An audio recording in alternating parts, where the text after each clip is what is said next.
What's up, Marks? It's your boy Wings of Redemption. I'm sitting out here in the sunny side of LA. Big old country boy walking around. Look at this shit right here. What is that? Is that a California edition Ferrari? I think so. Oh, GameStar. Xjawz. What are we doing? What are we doing over I'm telling here? you, we're having a gaming event. We got ONLYUSemeBLADE. We got Wings of Redemption. Woody's Gamer Boy. White Boy 7th Street. We got the Xjawz and the Freddie W. here in Beverly Hills, 90210. You know, if you guys play your cards right, we got some air hockey too. You guys go and come check this out. You see the shit right now behind the scenes if you want to check on the site. Here's behind the scenes. Look at this. Everything set up. Look at behind the scenes. Camera crew, say Wings of Redemption on the count of 3. 1, 2, 3. Wings of Redemption! Come check it out, please. There you go. He can't lose at this point. He can't lose. Next game is for the championship. Next game is for the whole thing. We're down to Wings, They're going to be all over you, Xjawz. Wings, so keep talking. Go ahead. Who's winning? I am destroying All right, let's see who's winning. And there it is, 10, 9, 8, 7, 6. He puts the controller down and starts dancing. Oh! And that's it. Wings of Redemption pulling off the lead. All right, this is it. This is it. The next game wins it. The next game wins the whole competition. All the pressure is on both of you right now. Next game is it. You see that beat down I just put on him? Now let me talk to you. Let me talk to you real quick. Yeah. So what went wrong here? It's like you were falling apart. All right, get in the shot here. When you have two ladies on you at all times during this game, there's really not much I can do playing the game. Wings' focus is video games, and mine is girls this time. So next game, maybe I'll try a little bit. I'll put some effort Then you'll have no into it. excuse. What's up, guys? It's your boy Wings of Redemption, and I'm back, and I'm bringing you a fucking slaughterhouse on Nuketown with AK-74 dual mag. I got the lightweight, the marathon, and the steady beam pro. You know how I go. Gonna rip it to a hater. Look at this, son. Can't do it. Can't hang. Look at that. Time to go bang bang. And look at there. Failed drop shot on my part. But this goes to every one of your motherfuckers that want to say I'm fat. I'm going to tell you how I'm going to act. You're going to react to when I tell you this shit that I spit, because I'm about to get crazy when the shit goes lit. I can't rap for shit, and I'm not even going to fake it. But I'm going to tell you what the beef is and how I'm going to make it. But this goes to everybody who's actually wondering about what I think about Xjawz and his screen looking ways for some 10 G's. You're going to check out the video tomorrow, because I aim to please. What's up, guys? Oh man, this is all good and fun. This is just the AK-47 gameplay I got on the PS triple, the trip, that triple, that black fade. And there ain't really no tips to tell you. I'm basically just running back and forth and spamming 1.5 million spy planes so the enemy can't do it and they just fall through. Cause you know me, do I stick to the red dots like glue. Hold some Sean Paul on that piece. Y'all remember no Sean Paul, do you? No, that's old school. That's like a motherfucking grandma's basement. That's like a deuce and a quarter. That's like 50-cent pieces. That's like a bucket of chicken and a Diet Coke. It always makes me wonder, why do people drink Diet Coke? I mean, I understand the concept behind Diet Coke, and I even had to drink it myself in a dietary ways, but that shit is so fucking nasty.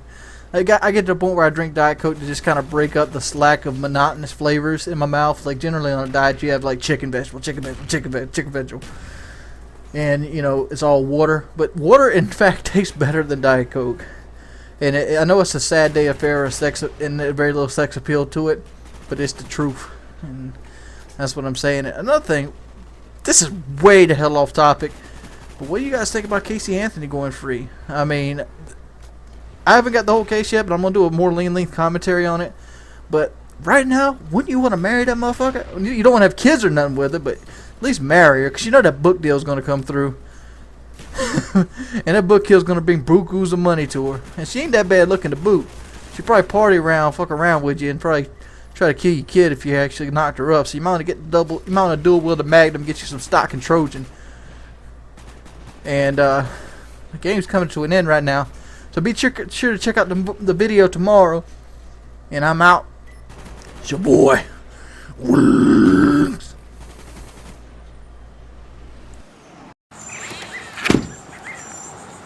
you know, I took care of a billionaire's challenge. Flew out to LA. Had to give up nice fancy things like small dogs and Cristal glass Pepsi. But as always, there's always repercussions. People saying I lost by 2. And I gotta say, you're a screen peeker. I'm not a solo player, never claimed to be the greatest. But I do like great things. As you can see, Ginger here looking immaculate. Nice clean dress shirt with ginger all over it. So I challenge you, Xjawz. Hell, all of them with his gamer tag. The whole 9, ONLYUSEmeBLADE. To a team of 4v4. And my man Alky David has the perfect occasion for it. We have the Billionaires Bash 2 coming up. So there's going to be a draft on Sunday. I'm going to need 3 of the strongest players I can find. It's going to be 9 o'clock, BattleCam/games. I want you to be there. Be square. What's up, buddies? It's your boy WingsofRedemption, and I'm bringing you a little gameplay here on Battlefield Vietnam. This is actually the last base of an attack on Phu Bai Valley. I'm pretty sure it's Phu Bai Valley. And if anybody's ever took this base, you know how hard it is, especially with a competent team. This base is, I'd go so far as to say, is almost impossible to take without a lot of luck and some very bad players on the other team. I'm using the engineer kit for the start off right here. You see I'm almost out of ammo, so I'll pick up this guy's kit. And another guy on the other team has got a really good position on the tank, as you see me constantly running from him at this point. And I switched kit because it's the only kit I had access to, because you see the guy just got killed and I was completely washed of ammo. And it kind of turns to a bad thing. So I'm trying to find the tank right here, so I'm going to put a mortar on him to try to pull the tank out of position, so maybe we can sneak through this long opening trench right here in the start of the last base of Phu Bai. And I'm going around the right side trying to use the hills as some sort of cover. What I'm not trying to do is I'm not trying to try to pick off anybody until I can get into position. The overall goal when you first start into an attacking place is just to get in a position, because if you're constantly sitting there picking people off, you're doing basically nothing but just getting kills. It doesn't really help the team at all. Yes, you got to kill some people, but it's more important to get a good position and have your team spawn on you than anything else. As you see right here, I don't know, I should have got this, and some reason it didn't kill it. I got to death, but it was enough to have my team actually spawn. And we're gonna be, if you notice when we come back in, we're gonna be holding that bottom green corner towards the bases. So our goal, we have some pretty good communication going on through here. So I switch over to the explosive right here to maybe deal with these tanks, and I missed my first shot completely. That was my bad, but there we go, and pick him off. But now I don't have magnum ammo on it, and for a long time I don't even use the magnum ammo. It doesn't hurt you too much on Bad Company. It's not like a do or die like it is on Call of Duty. But you can tell when it's there and it's not there, and you're pretty much gonna lose like straight up meeting gunfights, like where he gets the first shot on you. I like the Papa Shaw in this game, especially with the engineer class, mainly because of the iron sights. See, I'm hurt really bad right here. I'm trying to sit back, but one thing I forgot about was that other tank that we didn't kill, and he comes back and mows me down. The only bad thing here is they have 2 tanks, and both of them are freaking IRs. And yeah, like one's like from the base before, and that one's from the base we just got, and they stole them both. So we have to get these tanks out of the way, and we eventually do this. I'm looking for it right now. See, we're just trying to stay here and stay alive. One of the things I've noticed, especially a lot with teammates I pull in from Twitter, is a lot of people don't understand the concept of just staying down if you're the only person left alive. One thing I'm always doing when I'm playing is I'm constantly looking how many squad members I have alive and how many people I have around me.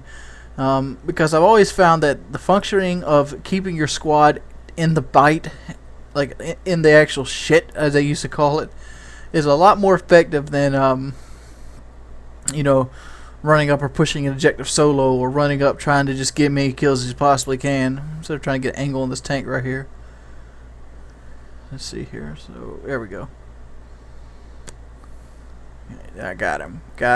Oh, I got a vehicle assist. We double rocketed him. Alright, so I see this guy coming through here. I was like, screw it. I just reloaded my rocket. Let's get this guy. Nope. No can do, not happening. Let's go and finish him off. But we got A pretty quickly, but A is not the problem. The problem on this map is the B-bomb site. Battlefield Rush is basically a huge game of demolition, 12v12. And the way the squad spawns are set up, it makes it feel even bigger than 12v12. It makes it feel like 32 versus 32 in a full game. So you're always going to be constantly shooting at somebody. And the only bad thing about the way it's set up on the spawn system on console versus computer is it's 12v12 instead of 32-32. If it was 32-32, it'd be easier because that guy that's spawning back on his teammate wouldn't know where you are exactly because he got a kill cam, 5 seconds earlier. I might have to break this game up into 2 parts, but we're just this first part's basically just setting it up. You see, we took the A-bomb by going around the left corner. Now we're back stuck at our base, and at this point we're basically trying to get there and get set up position. And you'll see us struggle a couple times by not being able to move. Period. Just constantly just staying alive and having gunfights. I remember at this point in the game myself, we were basically like, come on, we just can't let them take the tank, so we gotta have to take advantage of the tank. And I look and see how bad we're outnumbered. I don't even count the random on our team because he does pretty much nothing but give them free kills. There we go. See, I'm hurt now, so I'm just gonna be backing off. Alright, it's good to have a mixture as well. The one thing I do find kind of odd with the basically the recon kit in Vietnam is there's no motion sensor thing, obviously because it's Vietnam, but it kind of hurts the recon kit in the aspect of usefulness, other than like they have the super strong sniper rifle, the M40, which is basically the Barrett M95 with like the M24 bolt, the M24 cycling. But other than that, the recon kit isn't too useful at all on the on Vietnam. That's just my opinion. I mean, yeah, it has TNT and yeah, it has mortars, but how often do you actually going to use TNT? Can't throw it very far. It's only really good for vehicles or tanks that are sitting still or guarding bombs or doorways. And mortars are pretty much, mortars rarely work. At least mortars in my hands rarely work. I usually end up using the M14 and the or the Papa Shaw a great deal of the time, or the XM22. I find if the XM22, if you hip fire the helicopters, and that's just approach you see me do it at the very beginning of this video, but if you hip fire the helicopters in Vietnam, that it takes it down really quickly. It doesn't work in regular Battlefield, by the way, because they're armored, but the Vietnam Huey is really weak versus bullets, and the XM22 can bring it down pretty much in 4 or 5 seconds by itself. So you see we're picking up another quick kill here. Hope you guys stick around for part 2 coming up sometime tomorrow. Let me know if you like this. If you do, try to give me 5,000 likes. Let me know if you guys see one more Battlefield gameplay. Alright, what's up guys? We're back with part 2. This is the final assault on the Pupai Valley. As you see, I get a double spray right there starting out, and it's pretty much been a color commentary up to this point. Mainly because there's a lot of stuff that can actually help people build their skill level on with Battlefield. Because Battlefield has a much greater skill gap, especially on console, than a Call of Duty. On the PC version of Battlefield, which everybody considers superior, it's more of a Call of Duty game than anything else, because there's 64-man teams and it's fast-paced action. You have 200 frames per second, so it feels just like Call of Duty, just with more bullet count. But on the consoles, it's a completely different story. It's only 12v12, and there's a really sluggish 30 frame per second cap. So it takes a lot of pretty much doing to adjust to it. It takes a little bit more. Like me, for myself, I play on like, if the bar's all the way empty, 4 notches to the right, on Xbox, and I play, I think, 6 notches to the right on PS3, sensitivity-wise.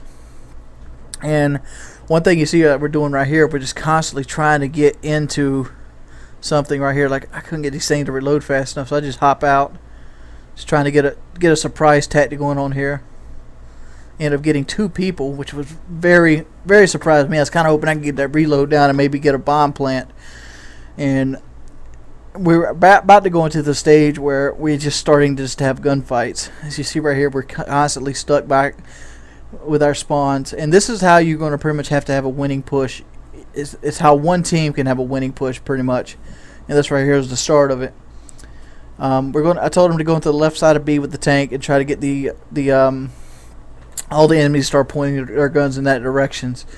One thing is the minimap doesn't work too well on Battlefield, and people will constantly always go back to where the action was last seen to them, or they know the action's happening the most. If we come over here and start causing a ruckus with the tank, their whole team's gonna pretty much come over here with the tank, which will allow us to do a flank around. That was the intention of this move to begin with. It just takes us a very, very long time to actually get it moving to effect. As you come here, you see me die a couple times from just really bad tank driving here by your boy Lowell Anderson. He even said before he got in the tank he's not the best driver, but what can you do? You're going to take a lot more deaths in a Battlefield game than you ever will a Call of Duty. See, I get right here and get picked up, and at this point I'm asking to be picked up. Normally if you play with me in Battlefield, I don't like being picked up at all, mainly because I'm trying to push for my 3 KD. But in a scenario like this where it's do or die, every life counts for a lot. You have to ask to be picked up. Usually when I go into that kind of scenario, anything under 40 tickets is Rambo revive time. That's where I expect the medics to pick me up at all chances and just keep the team alive. The medic is pretty much like is the mobile spawn point. He should always try to keep the team alive and keep the squad moving up and into the action. He shouldn't be running to plant bombs. And we actually lost a few, I don't know if there's any more coming up, a few occasions where we lost a foothold in the enemy base because the medic wanted to push in for a bomb plant when that wasn't the most smart thing to do. So you come here and boom, we lose the tank right here as I'm trying my best to save it, because that armor is basically the lifeblood of this push. That's why you get a tank and the other enemy team don't get any vehicles at all, because the game designers pretty much knew that you're going to need armor to get through to this team. And if you can't use your armor well, this is a super hard base to take. As you see, I'm picking up another guy. At this point, this right here is what we shouldn't be doing. Well, we should be doing it, obviously, but we should be moving up at a faster pace than we actually are. Because all we're doing is killing them, and by the time we find new targets and transition to them, the guys that we killed before has already been replaced by or respawned and got back to the same position. The bad thing about this is how we got A so quickly that the spawn is like right there on top of B. So every time I kill somebody, I have maybe 4 seconds before that guy's back on the field. So I'm trying to motivate these guys on the microphone to tell them we have to move up and around. We have to move up and around. We have to slowly go close to the B while keeping the team alive enough to keep the medics on the field. As you see me start doing right here, I start keeping the medics on the field by picking the medic kit up itself. I just got to keep bodies alive, keep guns in the air. Boom. You get tickets back on Rush when you do this as well, but it does count as a death for anybody that doesn't know. And so I got an RPK here, which is I wouldn't consider it the best LMG. I consider it the second best. Me personally, I like the XM22, then the RPK, and then the M60. So you're doing a pretty good job right here. Throwing the health pack right out the way just to give people health, give myself health again. And let's keep it up and moving. And I actually get to push all the way around here. Well, not right here, but I eventually do get to push. As you see right there, I get sniped, but snipers are pretty much worthless in Vietnam. I know a lot of people might like doing it, but the end result is the end result. I mean, there's better kits to play, and the sniper is pretty much irrelevant in every standard on Vietnam. So you see right here, just trying to stay alive. Trying to stay alive. I know my whole team's alive right now, but the goal here is just to keep a body on the field as long as possible, because that is the key to winning in a rush game, especially one like this where the team is pretty much bunkered down on the last flag. This right here is a death I shouldn't have taken. There's just really sloppy shooting on my part. Trying to know it, thinking I had an easy kill right there because he was using rockets. But I did do the call out on him. You see him die right here toward the end. And I get the squad bonus. But this guy gets all the way back in the back of their base. And this right here is where we needed it to be. As you see, I switch back to the engineer kit. Well, I get my engineer kit back and I make the break. Boom, boom, boom, boom, boom. And that one doesn't work, mainly because a sniper basically came around and got the bomb just because he just got finished spawning. I'm going to try it again. I think I get the actual arm off this time. Always try to move while you're planting the bomb. All you have to do is hold the belt. All you have to do is hold like the circle or B button, and you can still plant the bomb and shoot and just reload whatever, as long as the B button is depressed. It keeps you people from sniping you, because in most cases they have to have a headshot to kill you at long distance. But we still have this stranglehold of this back base, and I don't think the enemy's smarted up to it yet. So I'm looking for people doing the auto spawn here, pushing it again. Have my lightweight on. See if we can go. Oh, actually accidentally picked up this medic kit. Watch this, watch this. I think this right here is the move that actually takes it. Boom. Daniel revives me, and I go right back to it. There it goes. And I think this right here is where we get the plant down. Yeah, he puts the plant down right here. Pick him up. Let's get up, buddy. Boom. That guy right there probably could have saved if he wasn't oblivious and did a bad thing. Get a double spray right there. And that gives us a foothold. So worried right now. Like, reload, come on. But that's pretty much a successful push. That guy pushed through. He poked the hole, got a little bit around behind him. They didn't realize it, and we was able to beat them 4 versus 7. We're going to go ahead and see the end stats here in a minute. I come back here just to check the bomb. I mean, what else can you do at that point? So if you made it through this part of the commentary, obviously you liked it, so please put a like on the video for me. It helps the channel grow. If you'd like to see more of this, try to achieve 5,000 likes. Final score of the video, as you'll see right here in a minute, is loading up. 53-23 at a 2.3 KD, 44 kills with a Papa Shaw by itself. Loads and loads and loads and loads of pins. Peace. So Blade, I heard you question my spelling abilities. Oh shit. Oh boy. Now it's on. Can we go to the tape? What V1 spelling bee right now? 1v1 spelling.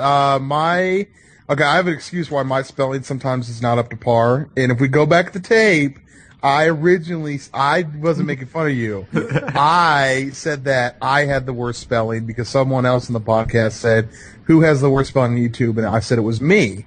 Because sometimes my tweets, like a lot of times when I tweet something, people will be like, Blade, are you drunk?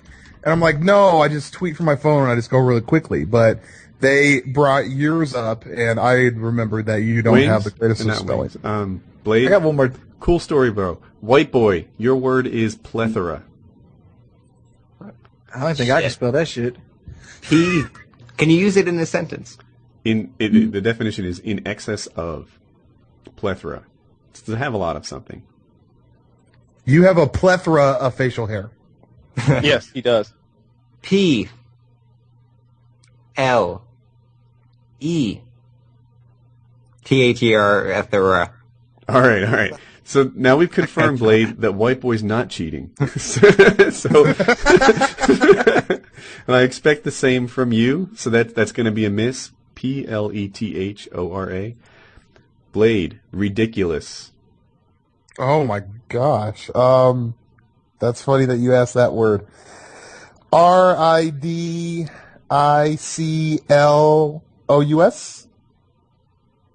No. Oh, what is it? ULOUS. Is that what you said?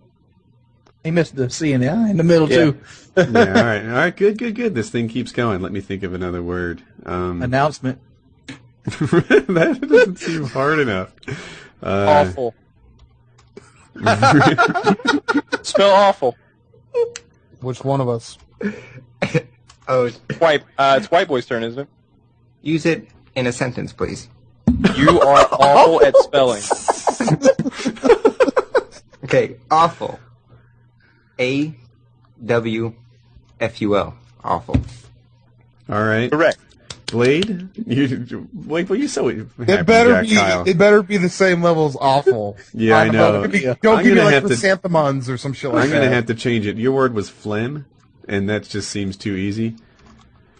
like smokers get phlegm in their throat kind of thing. Yeah, yeah. Do you Okay. want that word, or would you rather roll the dice and get a different word? Roll the dice because I think I know how to spell it. I think it's PHLEAM.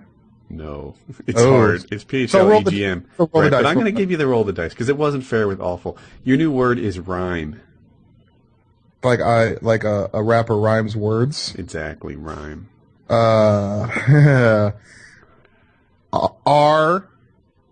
RHYME. You got it right. All right, so this thing still goes on, right? Because White Boy got awful. Sudden death. White boy. Auschwitz. What? That one's easy. No, not that one. Roll the dice. Roll the dice. Roll the dice. You can use a lifeline called Xjawz. Oh, wait. Hey, I have a word for White Boy. This one might be a little easy.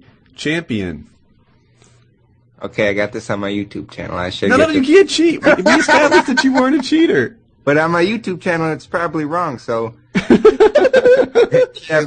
Look at the tag on your Come shirt. on, man. Look at the tag on your shirt. White Boy. Is that correct? WHI. Okay, champion. CHAMPION. Champion. That's right. So it's hard to Maybe multitask. We should make Blade spell diamond. That's easy. All right. Blade? Oh no, international. No, wait, Blade, your word is balloon. Balloon. Mm-hmm. BALLON. Blade, you just lost. Oh, it's two L's or two O's or Both What two is it? L's and two O's. yeah, that's what I said, right? Nope. You had one You O. spelled Ballon. Ballon. Ballon! Sounds like something from Lord of the Rings. All right, I think that White Boy just pulled off the upset and actually won the spelling bee against Only Use Me Blade. That's so bad. What's the crack, lads and ladies? Thanks for watching the video, and thank you very much for the 5,000 subs. Before we leave today, if you could tweet White Boy Demonstrate and Only Use Me Blade about their appearance in this episode, I'd be very grateful. I'll add the Twitters in the description and on an annotation. Thanks very much, folks. Pineapples. There we go. What's up, guys? I guess we're going to be some people complaining about the mic audio there.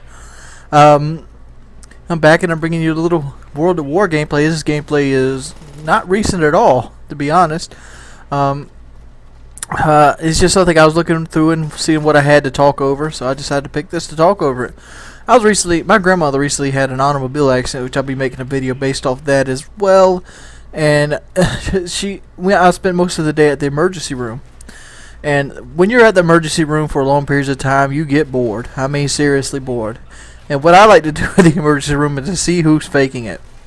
And I don't know how it is in a lot of places in the world, but here in Myrtle Beach or Conway area, which I live in, you see a lot of people faking disabilities and things like that.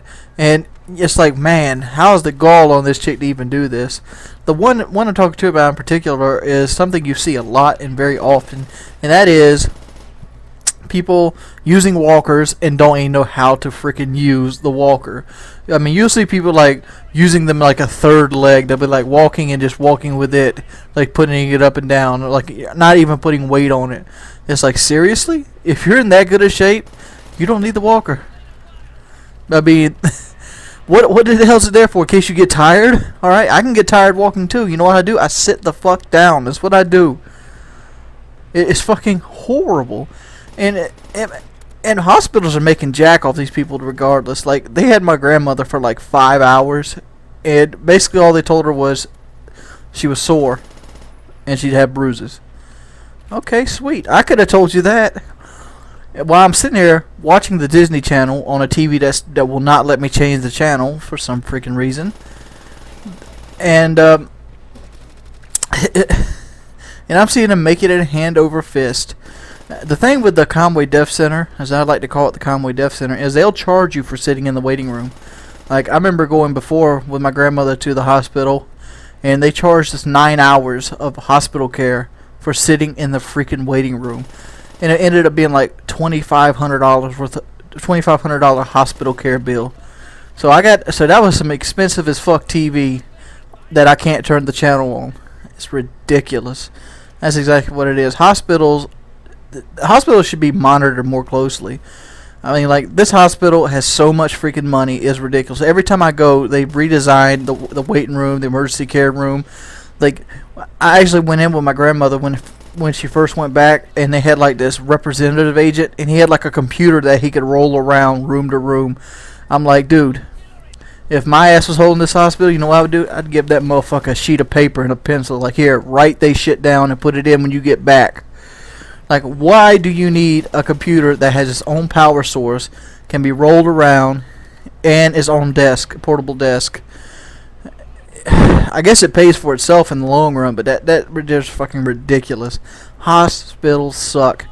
I mean, hospitals in America suck even worse, dude. I mean, I probably sat there and watched this hospital make like $400,000 and hardly do anything in the way of care.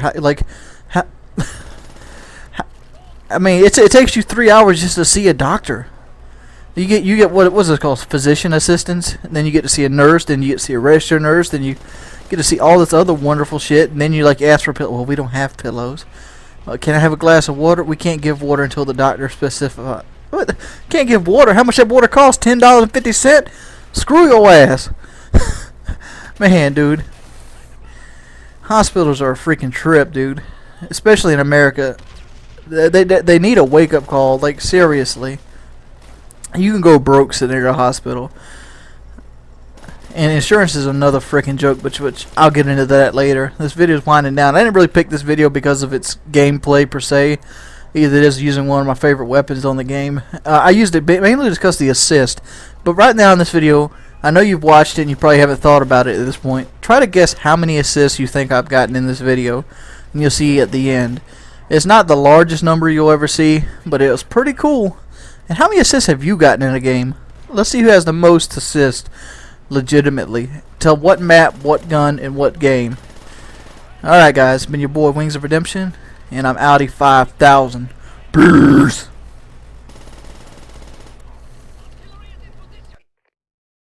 Whoa, ladies and gentlemen, it's your boy Wings of Redemption, and I'm bringing you a little gameplay here on Summit.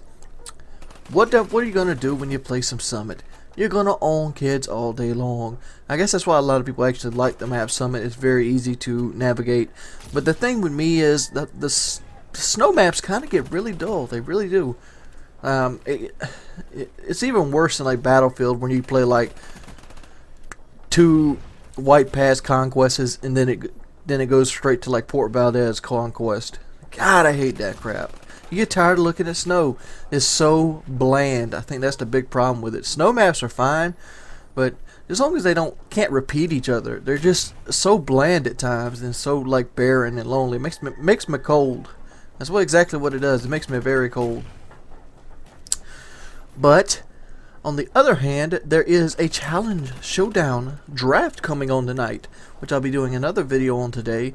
But I was going ahead and touch base on my thoughts and opinions on the draft. Man, this draft is going to be hellacious. I don't even know how to fucking take it. You know, a lot of people might think, well, DeMarcus Jay's going to get $900,000. Well, how good is DeMarcus Jay in a team-based game? I've seen him pawn people in a free-for-all. I've seen him do a bunch of stuff. You see this green and blue stuff all over the thing? My PlayStation's been acting up lately, and that's why you see like the green and blue everywhere on the up and down of the roof. But what does he do in a team-based scenario? Does he have team-based scenario gameplay?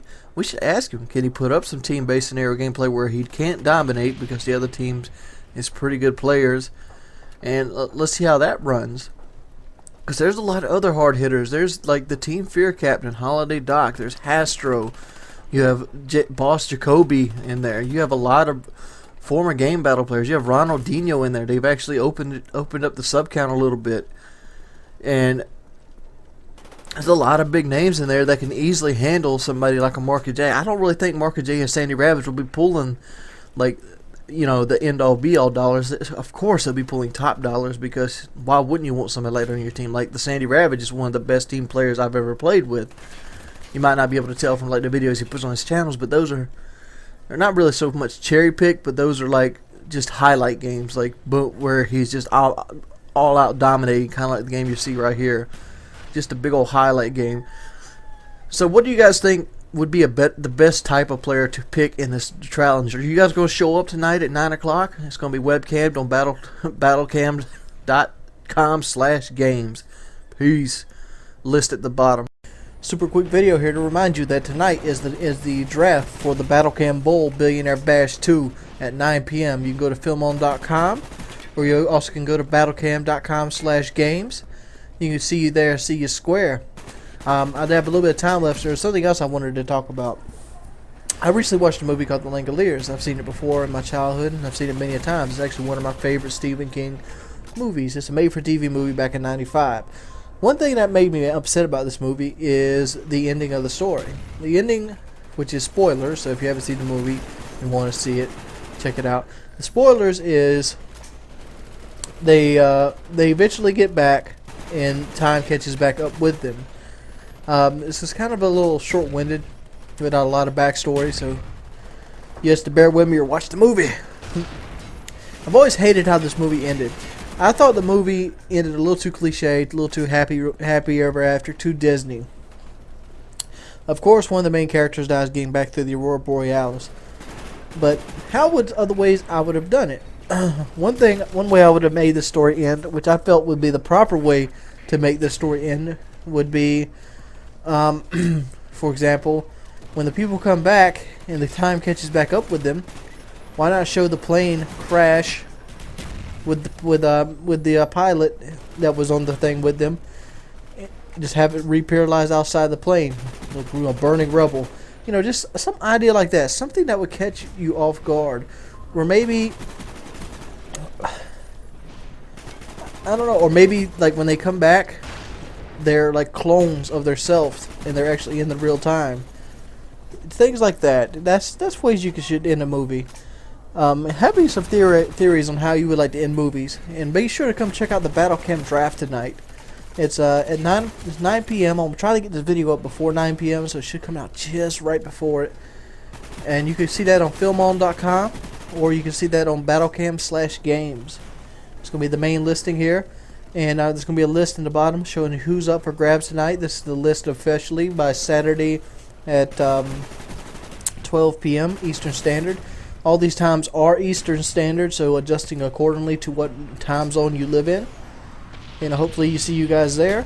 And I'm going to try to put together a team worthy of beating all the other commentators.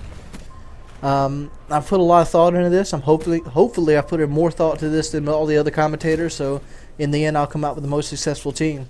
This is not a repeat game of one I put up earlier. It's just another game where I just beasted with the AK-47. Steady ain't pro, guys. That's where you got to do it. A lot better than sleight of hand. I'll catch you on the flip side. Peace. Hello everybody, it's your boy Wings of Redemption, and I have no moral compass. Well, last night we had the Billionaire's Bash draft. My team ended up being the Sandy Ravage, I4Play from Team Envious, and Matronox, a pretty much random card that nobody else seen, which I figured was a pretty good golden light. But that's not the story of this video. The story of this video is a couple of videos came out yesterday questioning the morality of the YouTube commentators, mainly because of money. And I'm going here to address that as a whole. Yes, we do make money at this point, and yes, we are pretty much hanging out and talking with a billionaire. And the reason we're doing these things isn't money per se. I mean, there's money in it for sure. There's probably a lot of money in it if you're not used to having money. But in the big picture, what we're making off this isn't really a lot of money. And you have people like C-Nanners talking about how YouTube has become this gimmick, this gold rush, this, Oregon Trail for the new age, that basically you come here, you try to make the quick money on the YouTubes. And he's right in a certain extent. Almost everybody that does it today did it because they wanted to do it at some point. Like me, I didn't come into this game trying to, make it big on the YouTube. I actually came into this game to make montages. If all pointing exact, I mean, that might sound weird coming from me, but that was my original goal. And very quickly, things around my life changed to the point where I seen this was a viable option, and I decided to go for it. Why work for somebody else, making very little money, when I could work for myself, doing what I love? It's a very simple choice, and it's a choice that I made, and it's a choice that cost me 2 years of hardship. There was 2 years of my life where I did nothing but eat ramen noodles and try not to leave the house so I wouldn't spend money, because I didn't have the money to spend. And now to the point where this thing is actually starting to take off. The thing where I've foreseen it to be has actually happened, and the money is starting to show up, and people are hating because of it. And I'm going to point out a hypocritical point in CNander's moral compass video. Is the fact is, CNander works for Machinima, and this might not mean much to a lot of people, and he obviously doesn't make more than me, but the fact is, when he got his Machinima partnership, there was a video on Favela with a heartbeat sensor to R21 where he backed up himself the reason he should make money on YouTube. Remember the starving artist video? Well, yesterday's video kind of contradicts that. I'm not trying to start beef with CNanders, but he seems to always stay with wherever the lightest touch is going to be. He's never forceful. He never talks about anything forceful. And he's very unadventurous. But in consequence of that, he has a very child-friendly, a very, people-friendly channel, and that's why a lot of people like him, because of his voice and his non-controversial. When you add controversy into something, obviously it generates more traffic, but it also generates more opinion. And more opinion can be painted in a good light or a bad light. I've been told many a times during this period of my life that I should go get a job. I don't want a job. The fact is, the reason I'm doing this now is because I hate jobs. Now, I hate jobs as the fact I'm lazy. I'm far from lazy. I have 1,500 videos up, and I do everything in my power to put videos out and try to keep innovating. And, there's been many times where, I didn't know what to do or where to go with my channel, and just brings you down to tears, because it's like, wow. But these are hardships that every small business goes through. And for people to say, get a real job, dude, I make more money by 12 o'clock than you make all week at your job. I'm not trying to say that as a bragging. I'm just trying to lay out the point that it's stupid for me to go out there and get like a $15 an hour job when by noon of every day I've made more money than that guy has the entire week. It's not like I'm rolling in dough. I'm by no means a baller, and by that example, but I also have a very, very large cost of living. Like with the increase of money, I've also increased my means, because YouTube is not something I want to do for the rest of my life. YouTube right now is the gold rush. It's what it is, and I want to use that as a segue to other chapters in my life. I want to use that as a segue to put the foundation down for building me a house, put the foundation down for building me a successful business, put the foundation down for a lot of things. One thing I do not want to do anymore is work for somebody else. Because let me tell you, working for somebody else sucks. It does. Working all week, Monday through Friday, 12 hours a day, all you're looking forward to is the weekend, and then you have a boss man come by, hey Jordy, can you work Saturday? No. Well, you have to or you lose your job. That sucks ass. And I've been put in that position more than once. And I wanted to push the bitch down the stairs. I wanted to make sure he didn't see home again, because he's taking away my 1 ounce of freedom.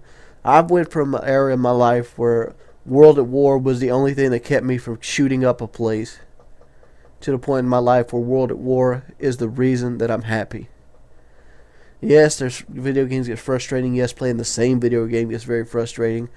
And yes, it also seems kind of frustrating that every now and then you might be in a dead-end market. But at the end of the day, I get to change other people's lives. Like, for example, the picture you're probably looking at right now is something that's been changing. I've changed someone's life. It's not just Ashley. I've helped many of people. I've rebuilt cars and gave them away. I've did everything in my power to try to give back from my success. And because I feel like if I'm in a position where I can help you out, it will make me feel better about the position that I'm in. Because there's been many a times I've been in the other guy's shoes, and I've been had the water with the Captain Crunch and all that, and I'm like, man, if he could just give me $100, my life would be so much easier. And I can't give everybody $100. I can't do it. Bill Gates couldn't do it, but I can pick and choose who I help and try to help someone. And that's the way I run my life. I mean, I don't run from responsibility. I try to face what needs to be faced, and at the end of it all, it helps me sleep at night. Am I a bad person for running a YouTube channel? No. Am I a bad person to want to be successful? No. Do you think I'm a bad person for wanting to be successful? Most likely. But seeing the bigger picture and seeing YouTube as a money rush, everybody's going to try to take advantage of everything. If there was gold nuggets laying in the street and all you had to do was go chip them out of the asphalt, people would be trying to do that. People would be like, I'm going to invest in me a chisel and a hammer tomorrow. That's human nature. That is what the country was founded on. That is the pursuit of happiness. Right there.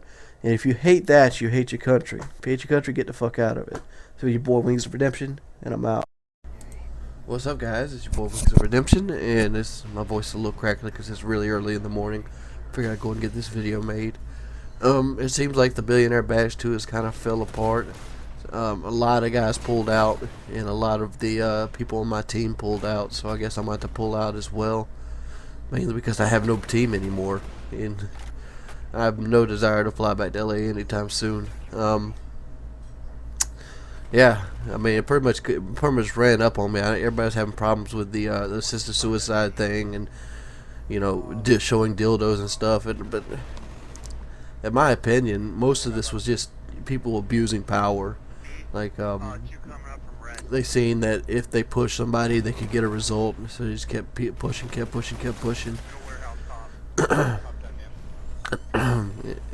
So this is a little quick area. This is probably the opening of the last scrim that we did, because we scrimmed 3 or 4 times trying to get ready for a Team Arts team. That was pretty much the only team in the competition that I was really worried about losing to, because they had a couple really good GB players on it, whereas mine had a pretty good GB player, pretty good pub star, a couple of pretty good pub stars. Right now, what I'm doing is holding down top wood. The first 3 games we pretty much lost by probably 30 or 40 points. Guess we kept trying to take all the flags, so we tried to take a different route this time and actually try to post up a little bit in camp. That's one of the main problems I've always had when I play GB. If I feel like I need to move around more, but I'm always more successful, as you see right here, just sitting back and camping up a storm. This is just a random team that we're scrimming. I did no clue what they are, but they are a GB team, so it's all good, no gravy. We had the rules of no FAMAS, no baby AK, as I luck out right there, and he goes for the knife and happens to fail horribly. So where does this go from here? I have no clue. To be perfectly honest, I have no clue where it goes from here. We'll have to wait and see what comes up, or if anybody else is interested in the gaming community as a whole. But eventually gaming is going to go down the road that everybody doesn't want it to go down. The reason that is because it's an enterprise at this point, and everybody wants to keep gaming into basically the threshold of, you know, let's free, let's have fun, let's do all this. But YouTube eventually is going to turn into TV. It's going to be on-demand TV. and that's what it's going to be, where anybody and everybody can have a TV show, but only the people that are really good, stand up and shine out. Eventually, Hollywood's going to get into this. They're going to start buying up people. Production value on videos are going to go up basically because all the money thrown into them, and it's just going to turn into TV. You'll start seeing adverts in the middle of videos, like for right now and things like that. We actually can do ads like that now, but most of us choose not to because we don't have to. But that's the road YouTube eventually will go down, and it's going to be successful because people nowadays don't even carry TV anymore. They mainly just, watch their laptop on planes and things like that. Sorry, my sinuses are really destroyed me right now. But we ended up ending this game because they lost one guy. I was using Steve Schwinn that time. But who knows? Where do you guys think the YouTube gaming community is going to go to? Well, what's up, everybody? It's your boy Wings of Redemption, and my throat still isn't 100%, so you have to bear with me down with my voice. I'm kind of walk you through a perfect base for Arica Harbor.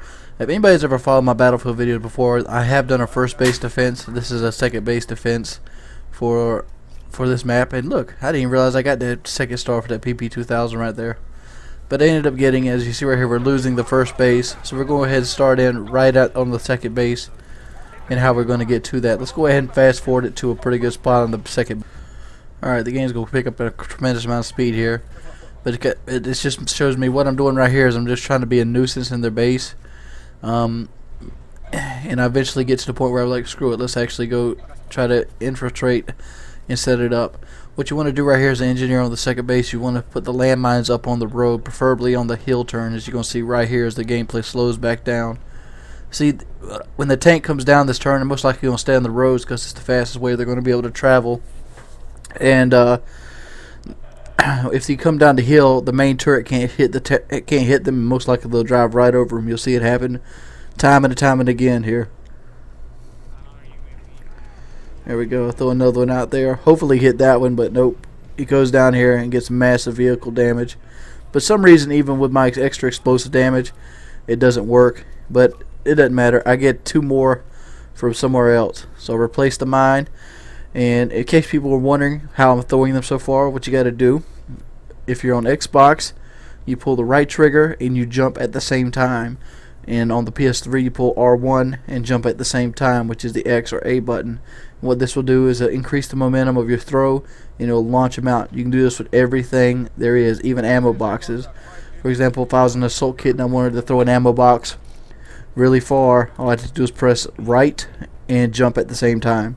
The jumping just adds momentum and allows you to throw it much further. It works really well with C4. You can do it on PC as well. Just correspond with the movements. In the space, it's the space bar on PC. So you press either 3 and just space bar it up.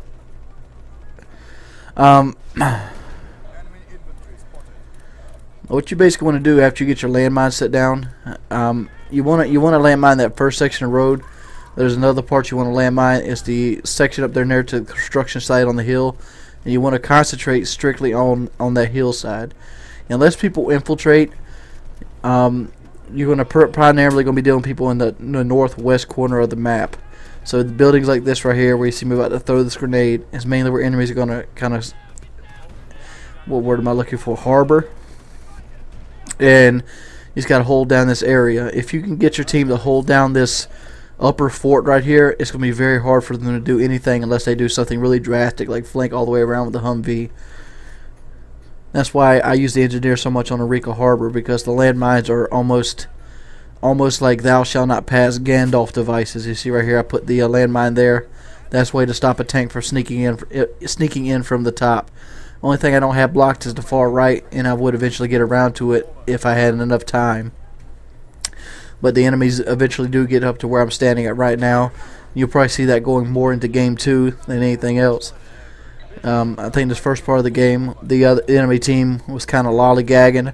And as you see right here, you have a bunch of worthless snipers on their team just picking away. Generally, I don't consider snipers 100% worthless. I think snipers are a really good kit, or the recon kits are really fantastic kit to use, but a lot of people don't use them right. I have a video called the Recon, the Recon Field Manual, if you want to check that out. And it basically helps you out. Spotter scope is not a waste of an attachment. It actually spots people for you and spots them faster than you physically can, especially now since they've patched it and there's a 3-second delay on the spot feature. There we go. I'm running explosive. Oh, look at this! Boom! Big landmine. Big landmine. But I'm running an explosive kit mainly because I want to be able to kill tanks with armor.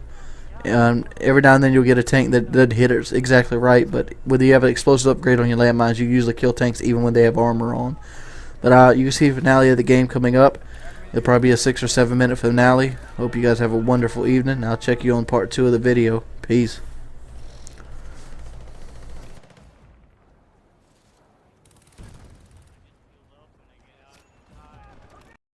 Alright guys, let me go ahead and apologize for my voice to begin with. We're jumping back into here with the second part of the base 2 defense.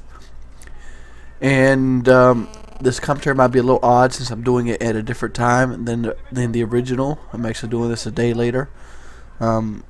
So let's bear with it. I see the B flags coming up here, but I'm not too worried about the B flag as much as I am the A flag. The reason the B flag is null and void to me is because they can actually tank it down. They actually can tank it from the top of the cliff and destroy B.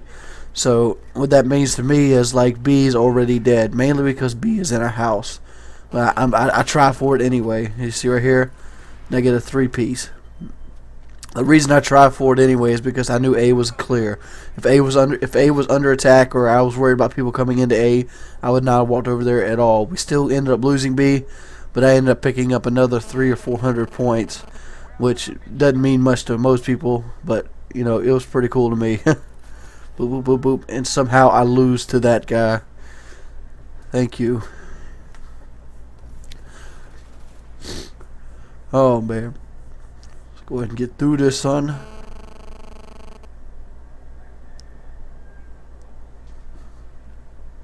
Alrighty. Oh, look at that. Boom, boom, boom, boom, boom, boom. What you want to basically do here is basically, like I said in the first video, you want to hold this upper area because they're going to kind of somewhat file down. You'll see up here in a minute where I just get overrun and I get beat down like a little scared nerd in the football locker room. I don't know, that doesn't sound right at all. Come back here to replace the landmines. Make sure they're on this corner. Another tip with the landmine is always sit them. If you have time, sit them off the road a little bit because right here, look at all these people. Wow, they're coming into the country. Holy crap!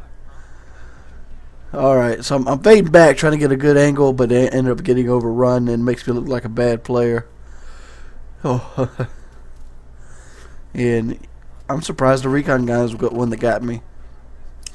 So at this situation, I know there's a bunch of people coming down. I know the top is controlled by them because nobody else is up there. So you'll see here that I don't go up the left side. I go back. I fall further back. The reason I'm doing this is mainly to give me like some sort of cover advantage. For example, this wall. Boom, and look right there. There they are. Throw the grenade just to keep them at bay. I like to use the grenades on this game kind of like Halo-esque. If you never played Halo, grenades are a huge part of Halo, but look at that. I hit him like 6 times and didn't get sniped. 30 health. Sweet. But I use grenades kind of like Halo, which I kind of throw them in front of people or kind of throw them in the area people were at just to keep them in that area while I reload or something like that to keep so I understand where they're at. The reason I do that is because this game has such a limited use minimap in the terms of what you basically can do with, like right there's another example. It's so limited what you can do, so it's hard to keep track of people. I'm sitting out here just waiting for my health to regenerate, and I notice a lot of people that haven't played Battlefield ask me, how does health work? Well, your health regenerates, but it regenerates very slowly on this game. It almost takes over a minute to fully regenerate your health, where it takes up somewhere like 5 seconds on Call of Duty. The way you can make that kickstart that is go towards a medic. If you're on a medic, it might take 8 seconds to regenerate your health instead of over a minute. And that's the way it works. So if you're out of harm's way for a good period of time, you'll regenerate back to full health, but you'll do it a lot more efficiently near a medic, and the medic will get points for healing you. I think I'm bouncing way too much here because of that building falling behind me, so I'll just go ahead and move. Look at that. Didn't give me my ammo. Come on, let's give me my ammo. There we go. Coming back here for the sniper. Ended up getting... Well, I never did get the sniper, did I? Duck down. This is really bad play on my part. I should have just run from him, but I was getting cocky, getting arrogant, wanted an extra kill. But at this point, the other team is pretty much given up. One of the big factors into this base too, as an overview of the base itself, is you got to keep the tanks out of the base. If you can keep the tanks out of the base, people will not know what to do. A lot of people suck at attacking on this game, and almost unless you run into a squad full of 50s, you can pretty much hold them off with a bunch of randoms. As long as you keep the vehicles out of play.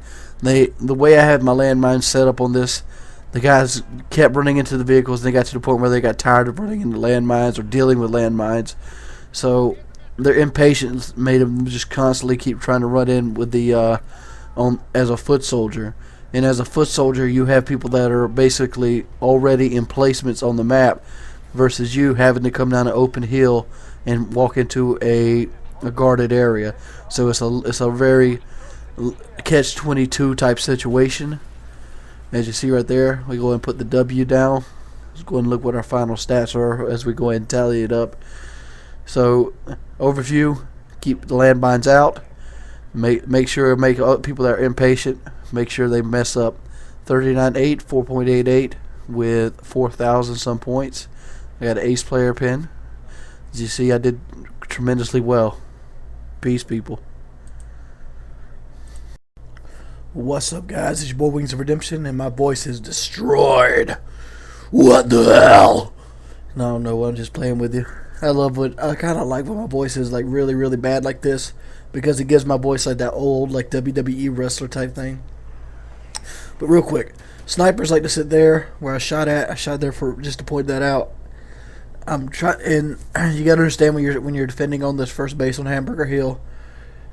This area, this cave right here, some places you see right. I'm knocking the bush down. Oh, you see a guy right there? They like to come out of that tunnel and come up here to this top section right here, and that's the reason I'm showing this. Doot. Here we go. Oh, now he's planting a charge, so I'm going to come up here and go and teach you something else that a lot of people don't really do. I come over here to clean him up. I see somebody spawns off of him, but I have my homeboy here as well. One thing you can do when you're disarming, you can move, you reload, you can go into menus, you can do whatever you do as long as you keep holding the circle button. And it kind of errored out on me right there, so I just started over again and watch this shit right here. Oh, by the skin of my chinny chin chin, said the piggy. So I'm just going to skip that because we actually did lose the first two bases. And instead of sitting around, I actually came and stole one of the PT boats. The PT boat is an extremely overpowered weapon. The front gun on this thing is ridiculous. And what a lot of people don't know about the PT boat is the front gun has explosive rounds on it as well. So you don't have to actually shoot the person. You can shoot the area near the person. It will still kill them. It does about the same damage as the helicopter's gun, as you'll see right here. I'm actually show this right here normal speed. And this right here is what I do most of this game. I just kept stealing their PT boats and owning them. Oh, guys coming. Keep in mind I did cut out about a minute of sitting idle right here. So don't think that if you jump out and get right into this that you're going to get instant action. It all depends on what team it is. Another thing you want to do is you want to try to park as close to the black as possible. And you want to try to park in different spots. The reasoning behind that is mainly because you want the people to not know how the rocket's going to fall. So if somebody that's not really good with a rocket tries to shoot you down, he might miss you, overshoot you, undershoot you. And in the long run, that will help you out tremendously. Staying alive. Now, if you get a whole bunch of people shooting at you doing this, you might want to abandon the idea. But generally, if you can steal a PT boat, it's worth at least 1 to 3 kills, and it's worth it every time, even if you have to take the death. Because you can get you know, 3 lives per 1 life in Battlefield is a very good trade-off, especially in a rush game mode. You see right here, I cut out to my next life where I came back up the left side. If you're going to steal a PT boat on Hamburger Hill, this left side is the way you want to take it. See me, I pick off 2 people right now. I'm coming back because I'm worried about other people spawning. But eventually I get to the point where I get that PT boat. And actually, somebody took another PT boat and he jumped out of it over there on the shore. So let's go ahead and cut out the transition of me walking over there to it. And let's get into it. Back it. I jump into it. And I leave it on the shore for right now. Let's back it on out. Actually, I see the other PT boat. Let's get him. Get him. Get him. Okay, I'm way at lace to the other PT boat. I'm starting with the front of the boat because I want to get that front gunner out because I only got 1 health on this boat. I might end up killing the entire boat load. And I got the vehicle destroyed. So I'm going to back this out a little bit. And I'm going to back it up.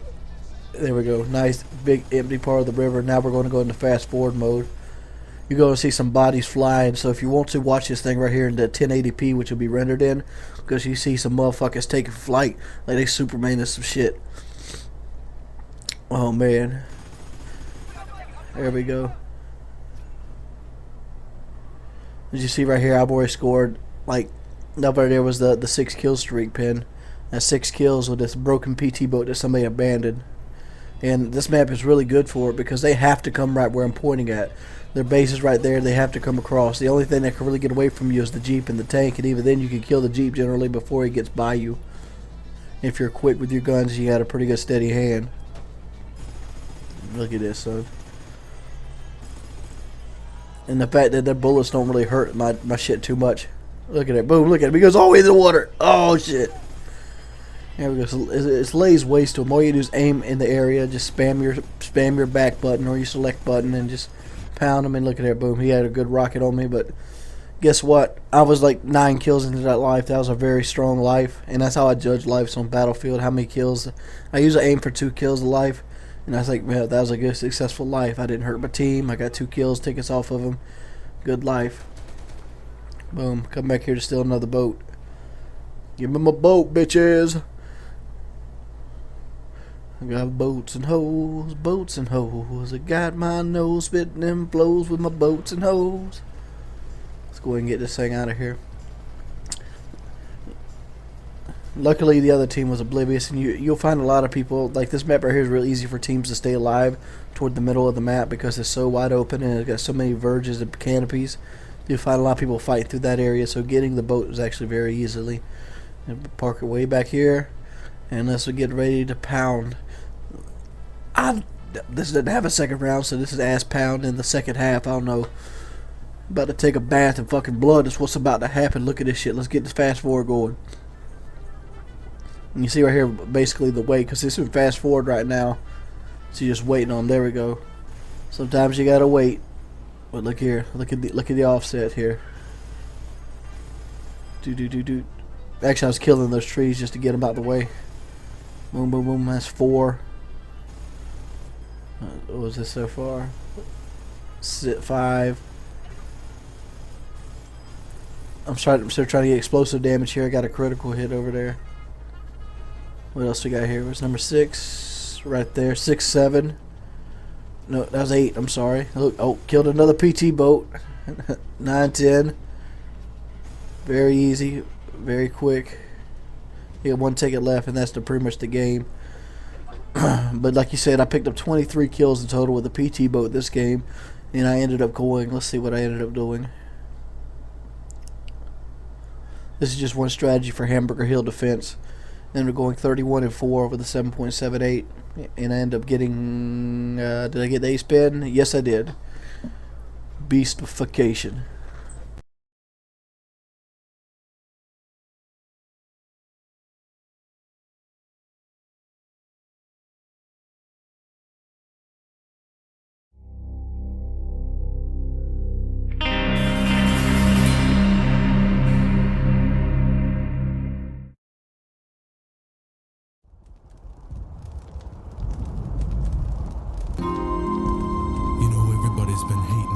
For so long,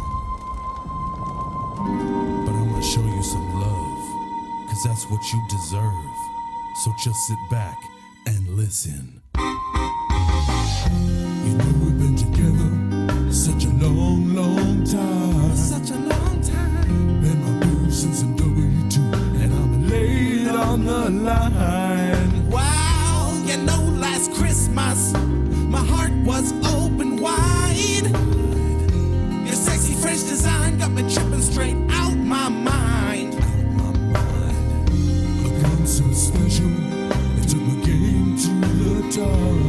Now I just wanna tell the world that I love my FAMAS. Not gonna roll with an M16. AK-47 don't mean anything when I got my try-hard panties on. Boo, you gotta know you're my shining star. That's how I feel, don't wanna rock a galil. When you're in my hands, shit just got real. After the nerf, you still can't be stopped. There's something special, girl. And that's the love of FAMAS. Love of FAMAS, baby. Love of FAMAS. See, I'm wise enough to know when a gun needs picking, and I got just the one.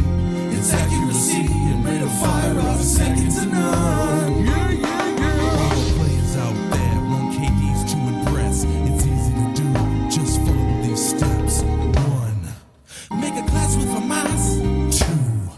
2, Dress up that FAMAS. 3. And then you roll the FAMAS. And that's the way you do it. That's the love of FAMAS. I love the FAMAS, baby. That's the love of FAMAS.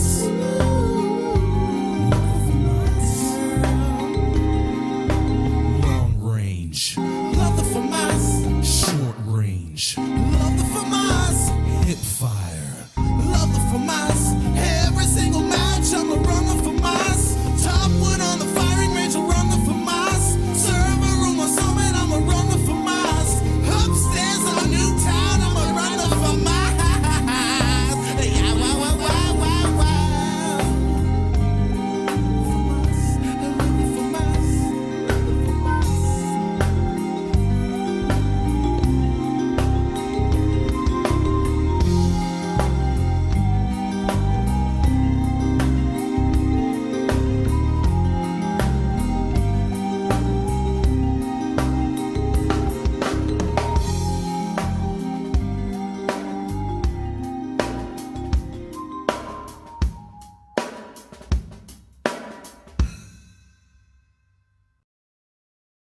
Oh man, dude, I can't stand being sick. Yesterday was a horrible day. You ever have those days where it's just super, super bad? Like you wake up, you feel like somebody's got a fist in the back of your throat, and then thing after thing after thing just compiles onto you. Like yesterday, I had the washing machine go out. I had a flat tire on the truck. I had the fucking refrigerator spring a leak. It's one of those days that you just can't wait to crawl back into bed. It's like, screw this. I don't want to deal with any of this.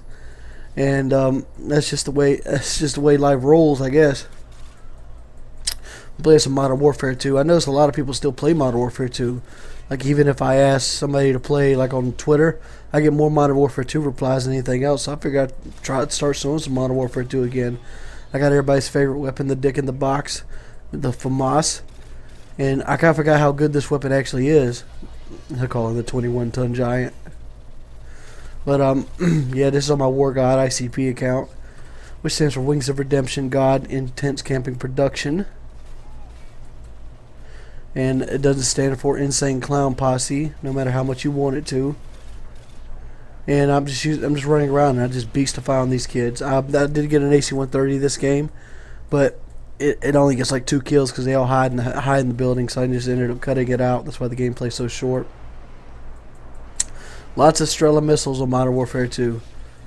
Lots and lots of Strela missiles, lots of Painkiller, so who knows. My voice is kind of like clearing back up. I don't know if you could tell. It's probably still raspy and, something to deal with. That's why my videos have been so few and far between. I pretty much have to put out daily content. But on the other hand, I need to rest my voice at the same time. so I'm trying to get bang for buck videos. This is a really good gameplay, and it kind of reminds you how overpowered the FAMAS was in Modern Warfare 2.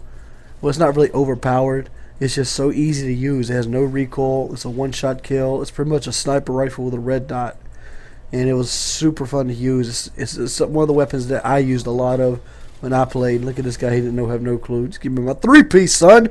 That's all I want to do. I want to drink with that, son. Give me some change back. So he come out here just pouring out, getting a double kill on his friends there.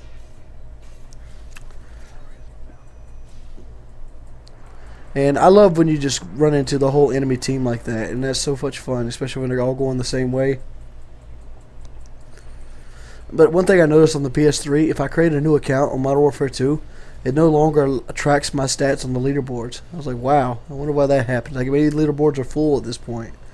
So if I want to know what my KD is, I have to actually manually do it, which kind of sucks. See, there's my AC 130. But the game's winding down now. I recently went and seen the movie Zookeeper, and I don't know, I might do a review on that.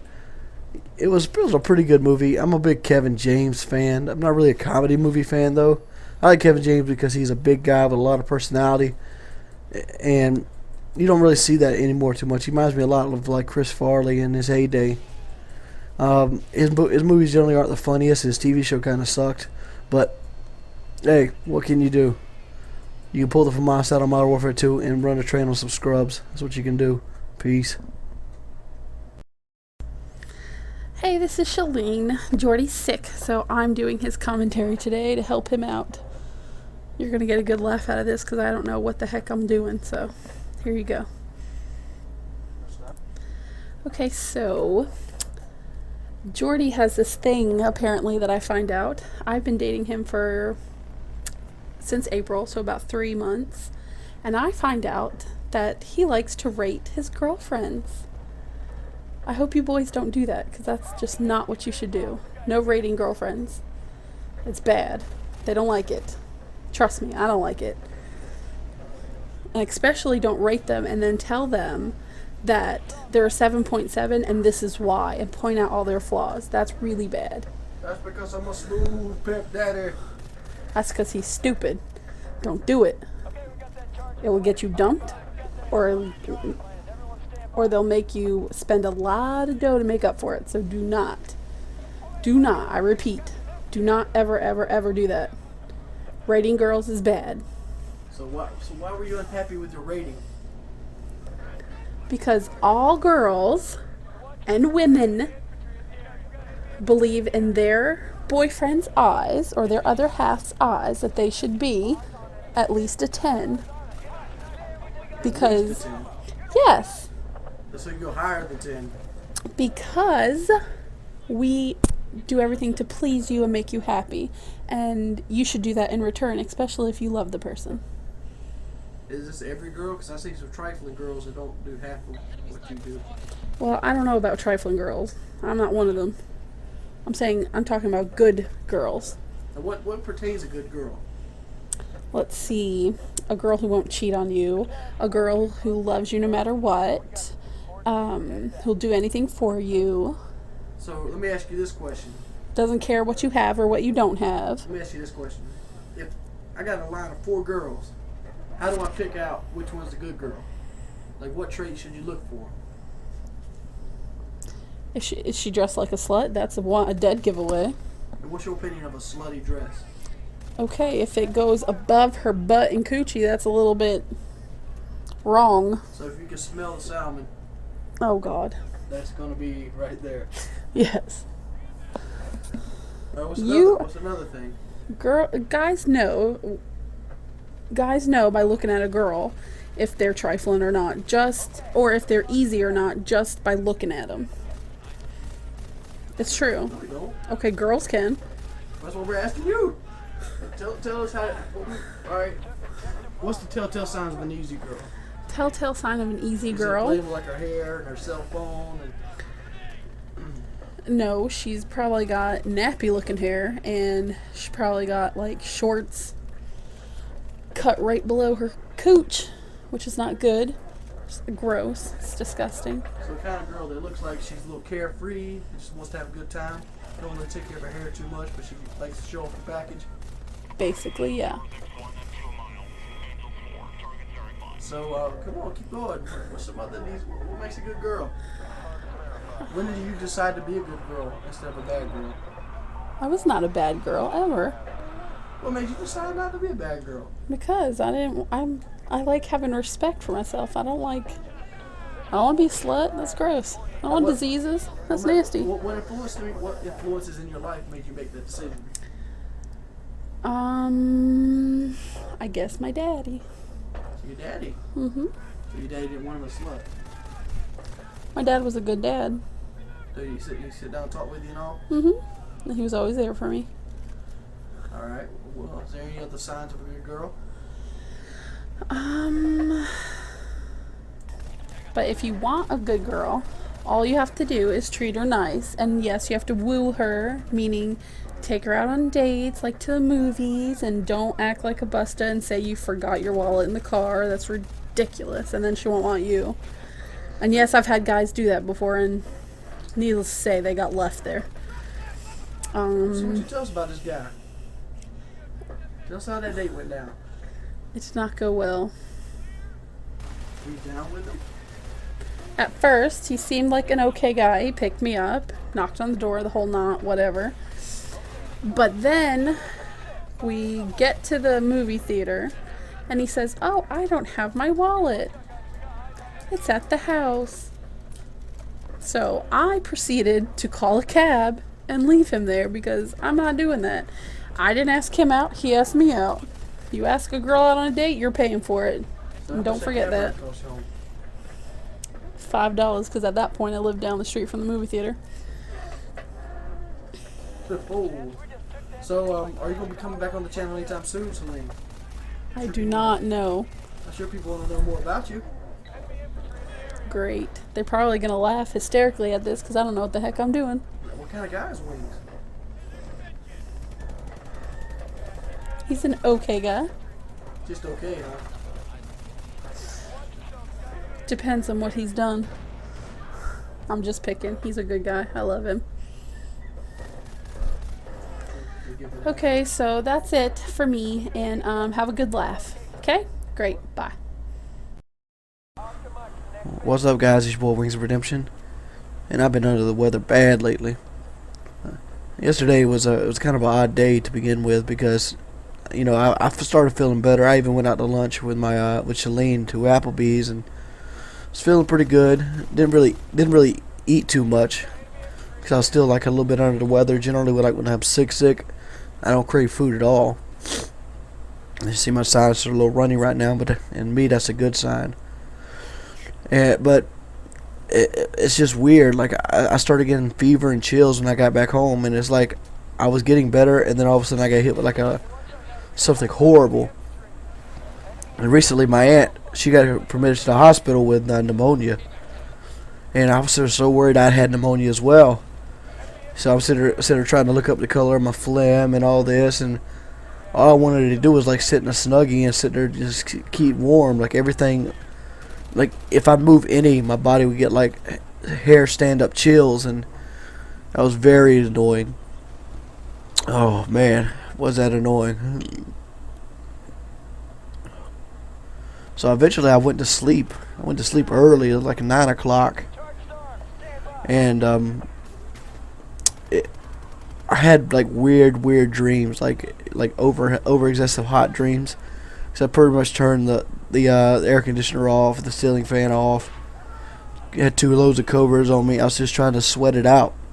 Just trying to get the fever to break. And it was one of those epic accounts where you're sleeping, and all of a sudden you get better in the dream, and then you wake up and you're better. It just felt so epic and all, but I was hot as shit, and I felt trapped under the covers when I woke up, so I had to force my way out of the bed. Yeah, man, dude, being sick sucks. It seriously does. Like right now, I'm drinking like honey tea, and it isn't the best thing in the world, because you know the same reason I don't drink coffee, it kind of takes my breath. But you know, it makes it feel so much better. And some other big pro tips I learned while being sick today. Robitussin doesn't actually stop you from coughing. It actually promotes coughing. But what it does is it has this thing in it that actually breaks up mucus. So you have an easier time spitting mucus up. And that's something I didn't really do when I was a kid. When I was a kid and I was sick, I would just kind of like re-swallow the mucus. What do you say ew for? Nasty. That's just what I used to do as a kid. I got somebody in the room. But yeah. This is the second half of this Valparaiso rush with the Abacon. Probably the best rifle in the game. But shoot, I pretty much concluded at this point I don't have pneumonia, but I might have a upper respiratory infection. But man, ooh, my chest is so sore, dude. It doesn't really hurt to breathe or anything like that. But like, I'm at the point where when I'm trying to get that stuff out of my throat, it kicks my gag reflex in, and through my gag reflex, it almost makes me want to vomit. Look at me, look out right here. Boop, get him. Oh man, I hate vomiting too. Vomiting sucks so much ass. You ever get so sick that you have to poop and vomit at the same time? Ugh. Oh. I don't know what to do, guys. In that regard, I just hope I get better here soon. Like, my voice is clearing up a little bit. It's actually returning to back what it normally was. Like right now, I'm really nasally. It's returning because of Shalene. She made me some honey tea. Oh man. Oh. Oh. Sorry for the lapse in conversation right now, guys. I'm just like so like out of it right now. It's ridiculous. Like my nose wouldn't bother me until I started talking like a lot. Like I started doing this commentary. I've actually already stopped like 6 times. Just like trying to think of something else to say and not have to think about my nose like I'm clocking up and out. It's like, but yeah, it sucks. But guess what? You guys get to live my life with me. That's part of this whole Dear Diary thing here. Time to get grenaded, ho.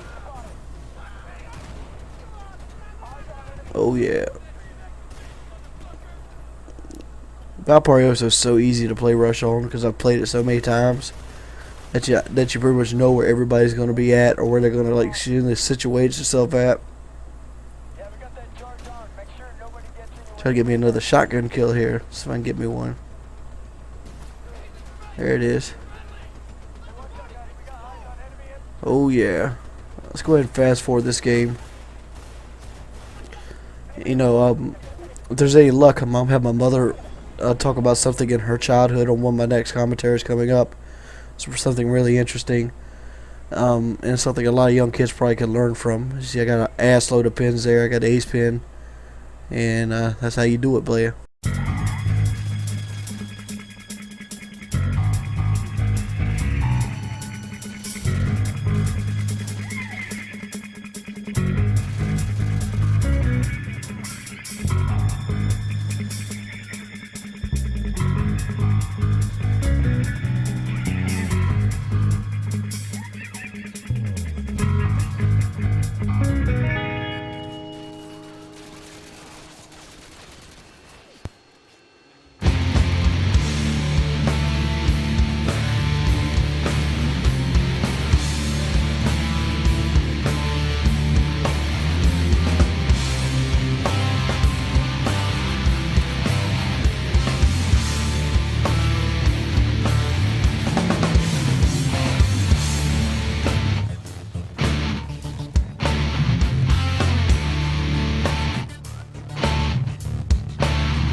What's up, everybody? It's your boy Wings of Redemption, and I'm still feel like I'm getting sicker before I'm getting better, dude. This cold has me freaking puzzled.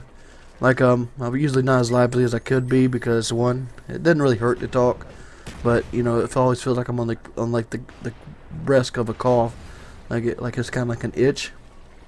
But there's something I wanted to talk about real quick while it's fresh on my mind. I just recently, like in the last 10 seconds, watched like the Rise of the Planet of the Apes trailer. I was actually watching one of my videos, and it came on at the very end of the video as another roll, and I'd never seen it before. And I was looking at it, and I didn't know what movie it was actually, basically, you know, tell me what was going to come out. And I was there thinking they're going to redo Monkey Shines. That's what this beginning of this trailer actually reminds me of. For those people that have never watched Monkey Shines, it's a George Romero movie about a guy who gets in a car accident and he's paralyzed from the neck up. So all he can do is move his head. That's all he can do. He can move his fingers a little bit too. He's super paralyzed. And his friend is working on this gene or this substance that helps stimulate growth in animals' brains. And he's basically helps train a monkey with this growth substance to help him out, to help out his friend. And he gives it to him for his birthday. It's a really cool movie. You kind of see the hardships between a guy who's basically super handicapped, even much more so than Chuck, and how he deals with it with his friend, and how they fall apart and all, and then how the monkey starts reading his thoughts telepathically because it gets so smart and starts lashing out at the people he hates or despises. And it also has a really, really odd scene where you have a guy who's quadriplegic having sex with his nurse. Yeah, the movie's worth watching just for that. Last time I checked, it is on Netflix if you guys want to check it out on Netflix.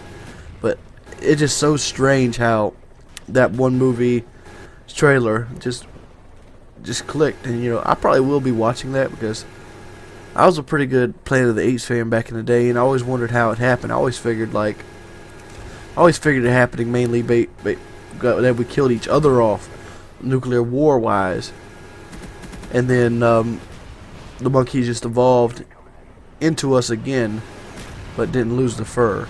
That's always had it pictured in my head. I guess they're going a different route with it, and I guess that'll be okay. I'm willing to watch the movie. I mean, it seems like a better movie than most of the stuff that comes out recently. I mean, movies recently have sucked. There's another movie I wanted to see too called Insidious. I've heard is really, really good. So, I don't know. I'm kind of out on the front of the movie scene right here. As you see, game hooks me up with another free loss. But it's your boy Wings of Redemption. I'm hoping I get better soon. I got a dual commentary with my girlfriend coming up. Hope you guys enjoy it. Remember to rate and like the video. Peace. What's up? I know people hate that shit. My voice is back, bitches, and I'm coming with the flyer. The fire. The flavor. What the hell? You know, Fwiz sent me a whole blanket full of anthrax, and that shit couldn't take me out. I was still doing commentaries while I was under the fucking symptoms. That's the way I roll. That's the way I do it. Alrighty. And I get fucking grenaded out of my shoes and shit. What's up, guys? Bringing some Modern Warfare 2 gameplay on Headquarters. And in my opinion, Headquarters is the game that displays the most gun-on-gun skill. The reason being it is, in objective-based game modes like War and Domination, there's always a centerpiece objective. And I look at Headquarters as like Team Deathmatch with a moving objective.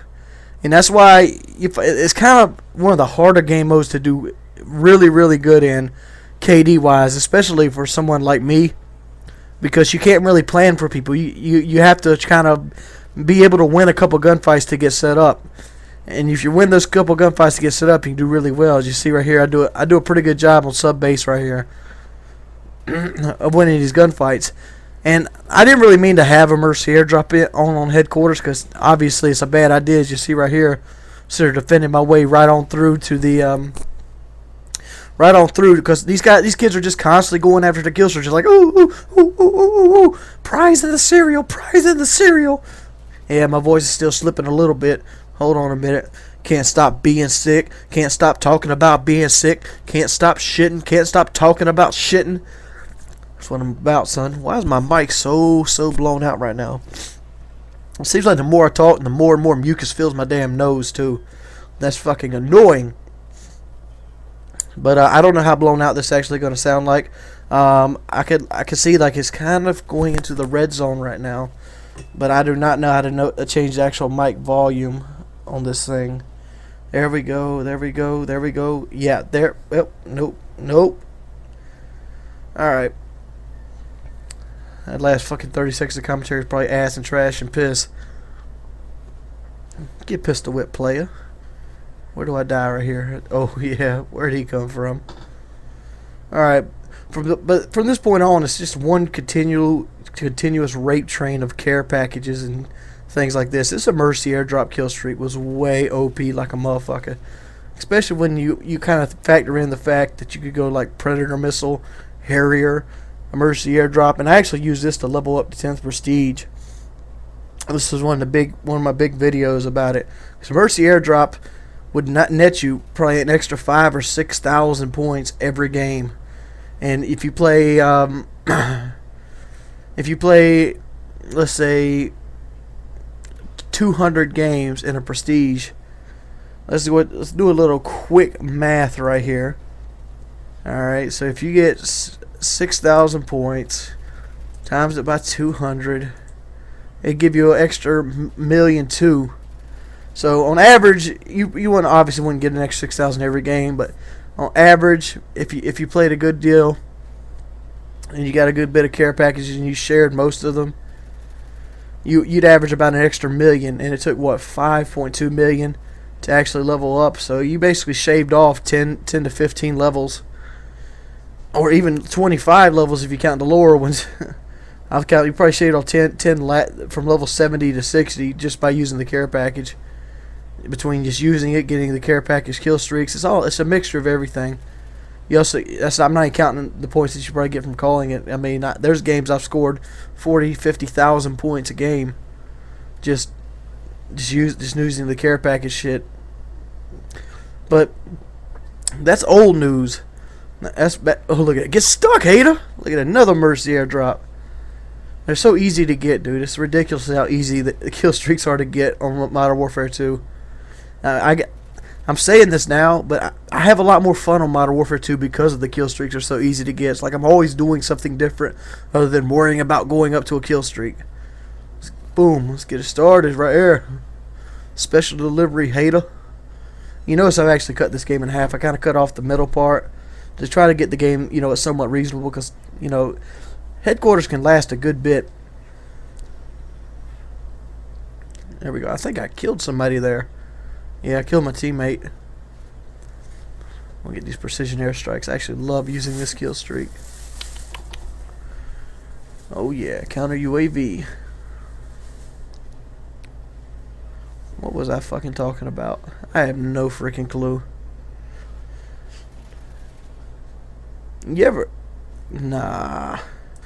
I wonder if the next Call of Duty is actually going to just learn from their mistakes and just take the grenade launcher out of the game. I mean, you could keep underbarrel crap like the shotgun, the flamethrower, flashlight, whatever the hell you want to put on the underbarrel. I mean, but just get rid of the grenade launcher. I mean, it's a douchebag weapon. The only people that use it are douchebags, and it pretty much single-handedly ruined Modern Warfare 2 for a lot of people. Pick these guys off. I don't know how I didn't finish him off with my old lead laser. The ACR, my favorite gun in Call of Duty history. Gotta love the ACR. Somebody in my latest video said that the Scar H was a try-hard weapon. Like, what the fuck is a try-hard weapon? Oh dear. Alright guys, that's a 53 and a 7. Hope to get you on the flip side. Remember to like the video. Helps people find the channel. I'm out. But I'm doing something a little different here on Wanderlust today. We're actually running with a one of those dual comms I've always been talking about. Why don't you introduce yourself, Playboy? What's up, guys? My name is Anthony. I say I don't have an intro because over on my channel, I've always been kind of too lazy to put any intro before any of my videos, and that kind of fell into what I say before all my videos. But yeah, I run my own channel, Two Average Joes. You might have heard from me with the whole March Madness thing. I got into working with Woody by breaking it down, and so I kind of got my name out there a little bit. But yeah, I'm really honored to be here. Thanks a ton for having me, man. All right. So obviously most people were going to see it by this time anyway. What made you create the song? Well, you know, all this time, I've been doing a couple of raps on YouTube. I'm not sure if you've seen them, but I did these commentator raps, and I'm actually working on another one right now. And people received those really, really well. And then I was watching some of like Tryhard Ninja's parodies, and I decided I wanted to take a shot at one and see if I was, could be halfway decent at it, because I'm not gonna lie, I tried a couple of others, and I kind of failed. Like, I tried Eminem's Love the Way You Lie. I was trying to rip off Love the Way You Die with Second Chance. But that song is ridiculously hard. I mean, if you try to spoof anything Eminem says, just with how fast he says it and the words that he rhymes, I mean, it's just a tough task. But then I came across Billionaire, and I came across Dutch Drummer, who helped me out with the song. And it all just kind of fell together, and we got that together in a few weeks, and it's been really well received so far. What is your take on the whole YouTube screwing up for about 7 days? Man, I was talking to you about this just a little earlier, and I mentioned that I'm not a partner, as the song suggests, but I definitely do like to see my whole view count and everything, and so it's kind of a little annoying whenever my likes are more or equal to the views, because I highly doubt that every single person that clicked on that video clicked a rating. But I read an article that said that they were going to fix that over the weekend, so hopefully they'll get that together. I mean, they always do. And man, it's been hell on me, because I'm one of those people that watches my channel like an eagle eye. I mean, every view I get, every message is sent to me, I read every comment I've ever gotten. I mean, I might not reply to all of them, because a lot of them are like very heavy repeat. Yeah. You get a lot of the same stuff. You get a lot of people like, hey Wings, love your stuff, can you shout me out? And then you look at his channel, he's got like 2 videos, and like they don't have commentary on them, or he's like standing back and watching the fucking TV from the other side of his room. Yeah, and I can back you on that. I only have around this time, I have about 5,000 subscribers. I passed 5,000 a couple of days ago, and I get the same thing. And I can only imagine what it would be like with a channel that's many sizes bigger than mine. I mean, if I get it, then I can only imagine how many more people come to you asking for shout-outs, dual comms. I mean, for me, I probably have between 5 and 10 people a day send me messages saying either, hey, can you check out my channel and give me a shout-out, or do you want to do a dual comm? And, it's like, I love each and every one of my subscribers, but it's very difficult to be able to do that for every single one of them, especially whenever, like you said, most of them are recording with a video camera, watching their television and whispering into it. But but yeah, I completely agree. Alrighty. You can keep this conversation going as well, dude. It's a conversation. I'm sorry, I'm trying to play a video game and talk at the same time here. Oh, my fault. What are you playing? I'm playing Fallout New Vegas. Oh, gotcha. Oh, so it's live. I'm so out of it. Yeah, this is live as it gets. Oh, all right. I mean, right now, I don't know what the fuck I'm doing. I'm just skipping through messages. I guess I jumped in the wrong thing. I should have... Oh, my God. They're sending me so many messages. I'm hoping none of this shit is important. Yeah, I mean, personally, I've never played Fallout New Vegas. Otherwise, I'd probably be just shouting out random stuff about it. I know that I think there's 3 of them. But but yeah. So you had all into the whole Harry Potter series. I might be murdered for bringing this up, but never seen one of them. Yeah, a couple of my friends have done that, but for me, I'm 17 years old. So whenever the first one came out, I was about 6 years old, and that was the first real book that I actually read by myself. I mean, I read little kindergarten kid books, but Harry Potter was really the first book that I actually read. And then I kind of just grew up with it, and yeah, that was kind of always just that series that's in my life. My parents were telling me some stuff, like some books and movies that were similar to that, but it's just kind of weird to see it end. I really feel like I'm getting older. And then it's funny because the other day some kid messaged me. He's like, "Hey, I'm gonna add you on PlayStation because I play on PlayStation. I don't have an Xbox." He's like, "I'm gonna add you on PlayStation. My username is something something something 97." So, you know, I was just like, oh, well, he was born in 97. He must be like 6 years old. Then I started thinking, I'm like, wait a second. This kid's about 14 years old. I'm just getting older and older. It was like, what? Because, you know, back in the day, if you were born in 97, you were a little kid. You were 8 years old. If you were born in like about 94, like myself, that's whenever you were about that, you know, average age. And then if you were born like 1990 or before, you were the old guy. We talk about 94. Try to be born in 86, player. See, you were the older guy. Yeah, dude. I'm an 80s baby. They're talking about 94. Man, I remember when I first seen the Harry Potter shit, and God, dude, it happened to be this big gay kid named Alex. Not gay, well, it is gay in the homophobic term, but he was, you know, a dude that liked other dudes. Yeah. Very feminine in nature, the whole nine. And he'd be sitting in the back of math class reading this Harry Potter book. I think it was like the Sorcerer's Stone or some shit. I can only imagine what type of view that set for you on the whole series. I mean, it's like, yeah, I'm really down to read that shit now.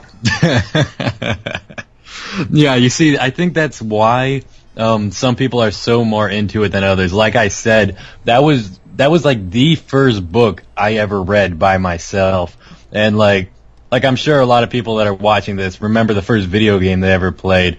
I sure as hell do. It was called Super Monkey Ball, and it was on the GameCube, and that game was a hell of a lot of fun. I missed that game. You were like a monkey, and you would get in this little like orb ball thing, and I know a lot of people are going to be taking that wrong and making a lot of funny little jokes about it, ha ha. But no, then basically you would just race around, and it was on the GameCube, and the graphics were terrible, but it was a hell of a lot of fun. You talking about the GameCube was the first game you played? Dude, I'm a 94. I'm a 94 represent kid. Here, look here. Super Mario Brothers on the fucking NES. Jesus Christ, I feel now. You know, I want to thank you. Just earlier today. No, I'm talking about that is the original Tim. I'm sorry, it's not Super NES. It's the regular Nintendo. I remember the game itself. It had the Duck Hunt edition with it. I want to thank you. Just earlier today, I was talking about how old I feel, and you single-handedly are making me feel much younger. Dog, and I'm a young buck. Dog, man, I remember being in kindergarten. Like, I judge a lot of the things I do now, and people watching the video, I'm just fucking wandering around. I'm actually just enjoying the conversation at this point. But a lot of the things I do right now, and I kind of judge it on other things. Like, I see little kids today, I try to compare them to when I was a kid at 5. And, like, at age 5, I had already beaten Super Mario Brothers. I mean, literally. And you see kids today at age 5 that barely have enhanced motor skills. It's like, yeah. Yeah, I mean, as funny as it sounds, I really feel like, you know, the more simplistic video games in the past kind of sort of helped out kids, you know, for this generation now. Because, like, now if you're a 5-year-old and you pick up a fucking PS3, you know, that's a lot more complicated than a Game Boy Color was. Like, oh hell, I mean, it is. My shit had 2 buttons. Yeah, exactly. And you know, you look at a PS3 or your Xbox, and that's got like 13, 14, 15 different things you can click. I mean, just like the simplicity of the old stuff, I think kind of made it easier for us to transition into the newer generation consoles and gaming stations. For if you play on PC or whatever. I actually went, how did it go? I went regular Nintendo, then I went Super Nintendo, and then I gave my Super Nintendo to my brother and went Sega Genesis. Oh man, we're getting big time now. Yeah, and I held the Sega Genesis down for a minute now. I had the whole setup. I had the 32X. I had I didn't have the Jaguar edition. I had the 32X. I had the Sega CD. I had, games like Cadillacs and Dinosaurs. I had like Castlevania Bloodlines. I had Phantasy Star up the yin yang. You remember some Phantasy Star? Honestly, I've never heard of Phantasy Star before. Game's older than you, player. Don't worry about it. That shit first came on the Sega Master System. Have you even heard of the Sega Master System? I think I have because I think my dad, believe it or not, has told me about that before. But it's funny because the first game that I ever actually played through, because Super Monkey Ball, it was just a racing game. It didn't have like a story mode or nothing. So whenever I was younger, hell, I had to be about 6, 7 years old. We me and my family, we sold our house and we were buying a new one, but the new house that we were buying was still being built. So we had to stay at my grandparents' house for maybe 3-4 months, and they had a man, now I'm gonna forget it might have been a Sega Genesis actually, and they had like one of the very first Sonic the Hedgehog games on there, and that was the first ever like story mode game that I beat. And I just remember that was a hell of a lot of fun because then not many people know this, but like I used to be a big freaking Sonic fan. I had all his games on the GameCube back then, and I'm kind of sad that PS3 doesn't have that many. I mean, I might be wrong; they might have a whole series, but I haven't seen any Sonic on PS3 or even Xbox for that matter. I want to interrupt you real quick, and oh shit, never mind. I just got fucking owned. And if you ever pick up Old World News and they say you need to be level 15, don't go into it level 8 on very hard. Doesn't work. I'll keep that in mind if that ever happens. Alright, let's try this shit again. Let's go ahead and get the Caravan shotgun out with the Magnum ammo. The Caravan shotgun with the Magnum ammo. That sounds like a lot of fun. I was trying to mess a guy up with the 9mm pistol at level 8. Alright, buddy. Man, I swear, I feel like this would be a lot easier for me if I had any idea about Fallout. Just because of this, I feel like I'm gonna need to go out and pick it up. I mean, it's a little bit older of a game, isn't it? Fallout? No, Fallout New Vegas came out last year. Yeah, that's what I meant. Not old, but like not just brand new. Because I thought I saw it at like GameStop the other day for only about $20-25. So I was like, that's not that bad. I almost actually got it. So. Oh my god, dude, these guys are so fucking hard to kill. Get him, boom. A little harder than Call of Duty. Dude, I have this philosophy that every game should be played on the highest difficulty. Regardless of anything. This response coming from a guy who's never beaten the Call of Duty campaign on anything other than I think I got halfway through Modern Warfare 2 on like the hard one, like the one right before Veteran, and then I almost got through Call of Duty 4 on Veteran. Then Black Ops, honestly, I got so bored with the Black Ops campaign, I haven't even finished it. I mean, I haven't even gone to it in probably since it came out, several months. I mean, there's this one mission, I can't remember, but basically you're like on this bunker, and all you're doing is just shooting this like onslaught of people coming at you. And that's the one thing that just drives me crazy in a shooter, is just whenever it's just mindless shooting at people that don't die. But yeah, I like the Modern Warfare 2 campaign, I like that a lot. Call of Duty 4 was good. World at War, I never had that game. I came into Call of Duty a little bit late, actually. I got my PS3 right whenever World at War came out, and my friend down the street had World at War, so he convinced me to get Call of Duty 4 so that, we could switch and whatever, because, back at this time, the only way we were getting Call of Duty was off of our allowance money, because, we're both about, 12, 13, and so, since Call of Duty 4 was really my first ever first-person shooter game, that's really the one that I really got into, and that's actually whenever I started watching commentaries and stuff, and then a couple of years later, who would have thunk I'd be into it myself. So you obviously you have a job of some sort. Me? Yeah, you you have the recording software. Where'd you get the HD PVR at? The HD PVR was just a lot of different, like hell, Christmas, mowing lawns. I mean, just a lot of scrapping together money. And then right now it's just really kind of tough because, you know, I live in Florida, and I swear, man, in the past probably 3 to 4 weeks, I've turned in probably 30 applications to just all these different places, and the only couple of callbacks I've gotten screwed over because I'm not 18. So like, I really don't know where to look here. I mean, it sucks because last year, some of your foreign viewers I don't even know, but there's a store named called Hollister, basically just, you know, regular clothing store. Yeah, it smells like shit. Yeah, all the different perfumes mixing together. But I actually walked in there last year whenever I was 16, and they offered me a job straight up on the spot.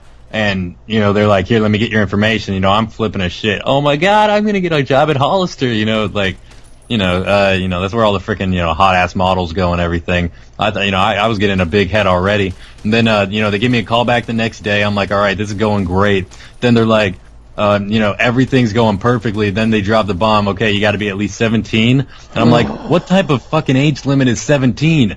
I mean, I can see 16 because that's whenever you can drive in Florida, and then I can see 18 because that's whenever you're an adult in the United States. I'm not sure if that differs anywhere else, but yeah, I don't know how, if I could get much more unlucky in my job searching. Yeah, dude, I probably just got unlucky myself. I really should have probably followed the advice of the game, because I think I'm fucking stuck, because I dropped like half a fucking ammo clip on the first set there, and now I just ran into like a pack of war dogs and a guy with like a atomic fist, and I'm done. Done, son. I just got fucking pushed up on. But yeah, jobs work kind of like this. Once you have a job, there's jobs everywhere. Exactly. Once you don't have a job, the fucking unemployment line never seemed longer.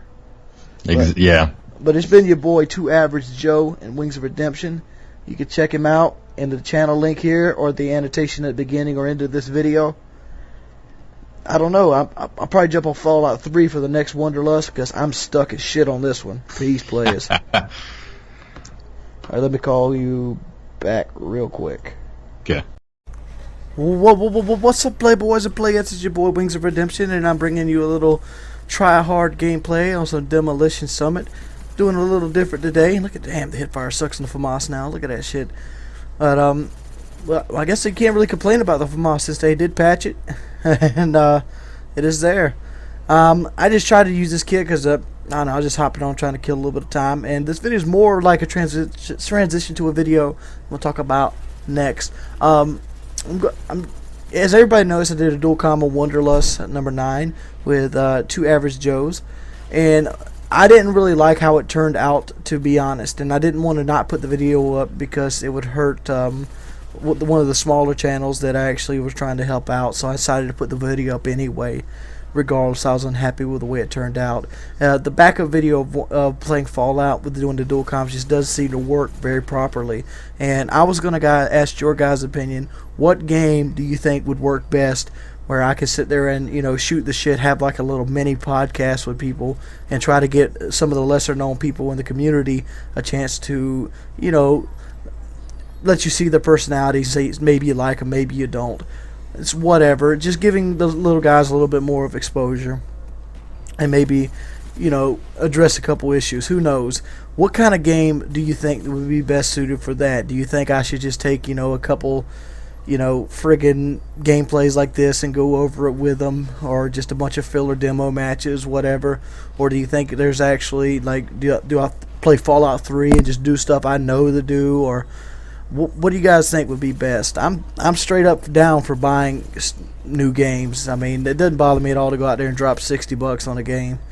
But I need to know what would be very easy to play and talk at the same time, because I really think that you know, the live dual comm while playing will work in the long run.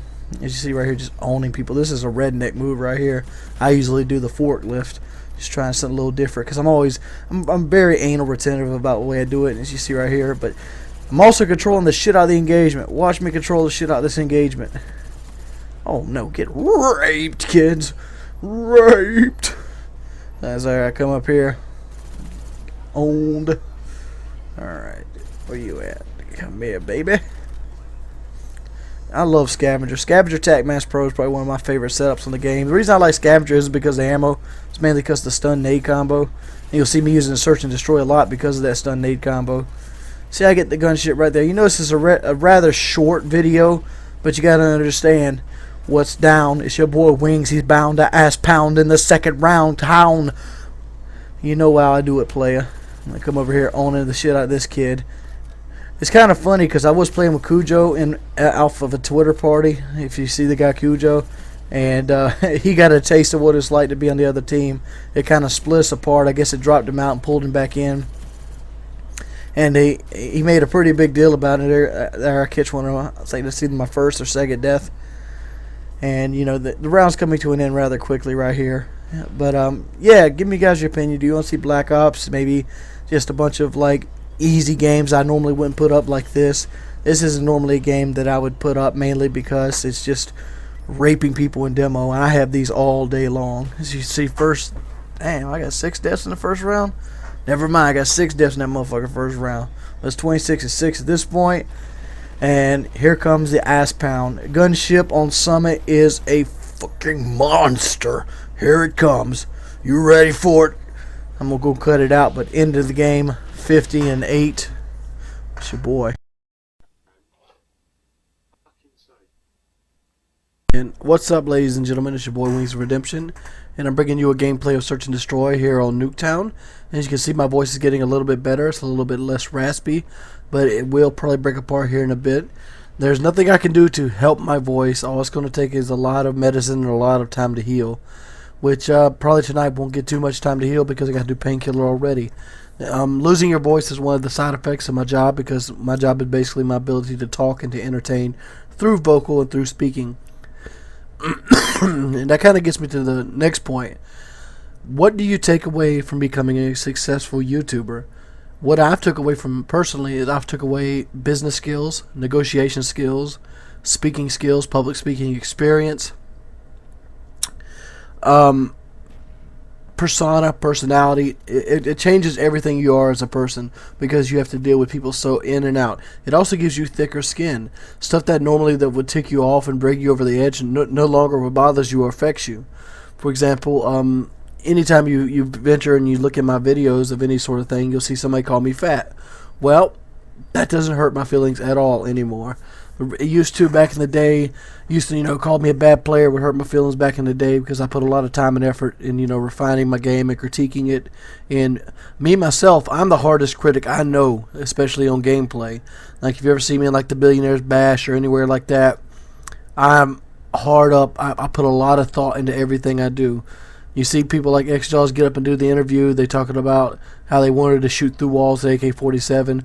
I'm still thinking about traffic patterns. I'm thinking about where will people usually sit there and spawn at. Where what would this happen? What would that happen? You don't have to be the best shot to be a better player. And I've proved that time and time again. Even though I do have a pretty good shot on me, I am by no means a excellent shot. I don't even know what sensitivity I like to play on yet, and I've been playing, you know, Call of Duty professionally for well, I guess you can call it professionally. And it's professional in the definitive version of it, but you know, as a job for almost 2 years now, and even before that, I played it for 2 years, you know, for a fun hobby.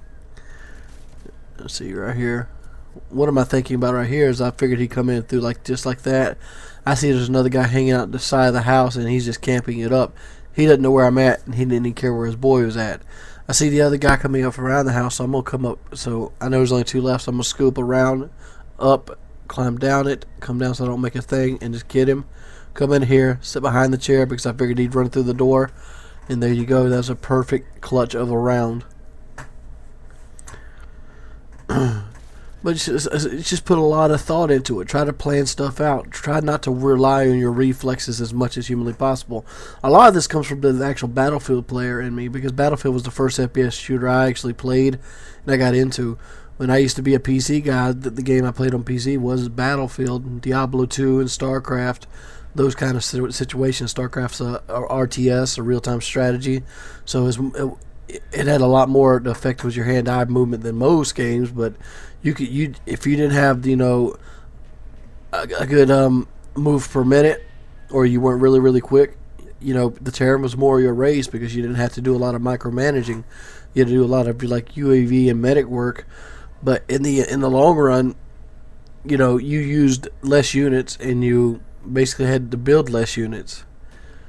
It all depends on who you were playing or whatever, but there's always a strategy that you can pretty much break it down, so you don't have to be number one on the gun. As you see right here, I'm kind of like, I've got a silencer, I got a red dot set up, and using a red dot does not make you a bad player. I see people even insinuate that, like, oh, you need a red dot, you a scrub. No, that is not even the case. You use a red dot because it's easier to aim, easier to acquire targets, easier to see targets. You're more or less likely to lose people in red dots than you would iron sights. The reason I hip fired there was because I was laying on the ground. When I'm playing a defensive style, like the style I normally want to play, when you see me do like MPL rush gameplays, those gameplays are forced. This is how I like to play the game. And the reason I hip fire is because I play on such a low sensitivity, which is 2. I didn't want the guy to come running from the garage straight into there, so I was just going to hip fire him. And if he ever stops or pauses during the hip fire, I was going to ADS. That's just how you think about things. That's how things should roll off the top of your head. Here we go. Put another motion sensor down. Just kind of guard the house. You guys are going to join me on Painkiller already tonight, correct? So 9:30 Eastern. You can use your time to Dana's Eastern Coast on the United States. We have Guns for Hire, and we're most likely going to be talking about some very hardcore issues. It's a very exciting show. We've had Guns for Hire before. He's one of my favorite guests we've had on, and that's saying a lot. I mean, he's one of those guests that brings a lot to the table, and he's one of the really good guests. I kind of wanted to do Ask a Capper as well, but it's Ask a Capper is a little harder to get on because he has to have nurses and stuff. But you never know how the night's going to roll. We might even have special guests on as well. But we're probably going to be covering all this YouTube drama that's happening right now. Billionaires bash bumping, the whole 9. So come on, stay tuned to Painkiller already. See us tonight at 9:30. We'll be streaming it on JustinTV/Woody's Gamertag for people who want to see it live and want to get it before they get to iTunes. It's been your boy Wings of Redemption.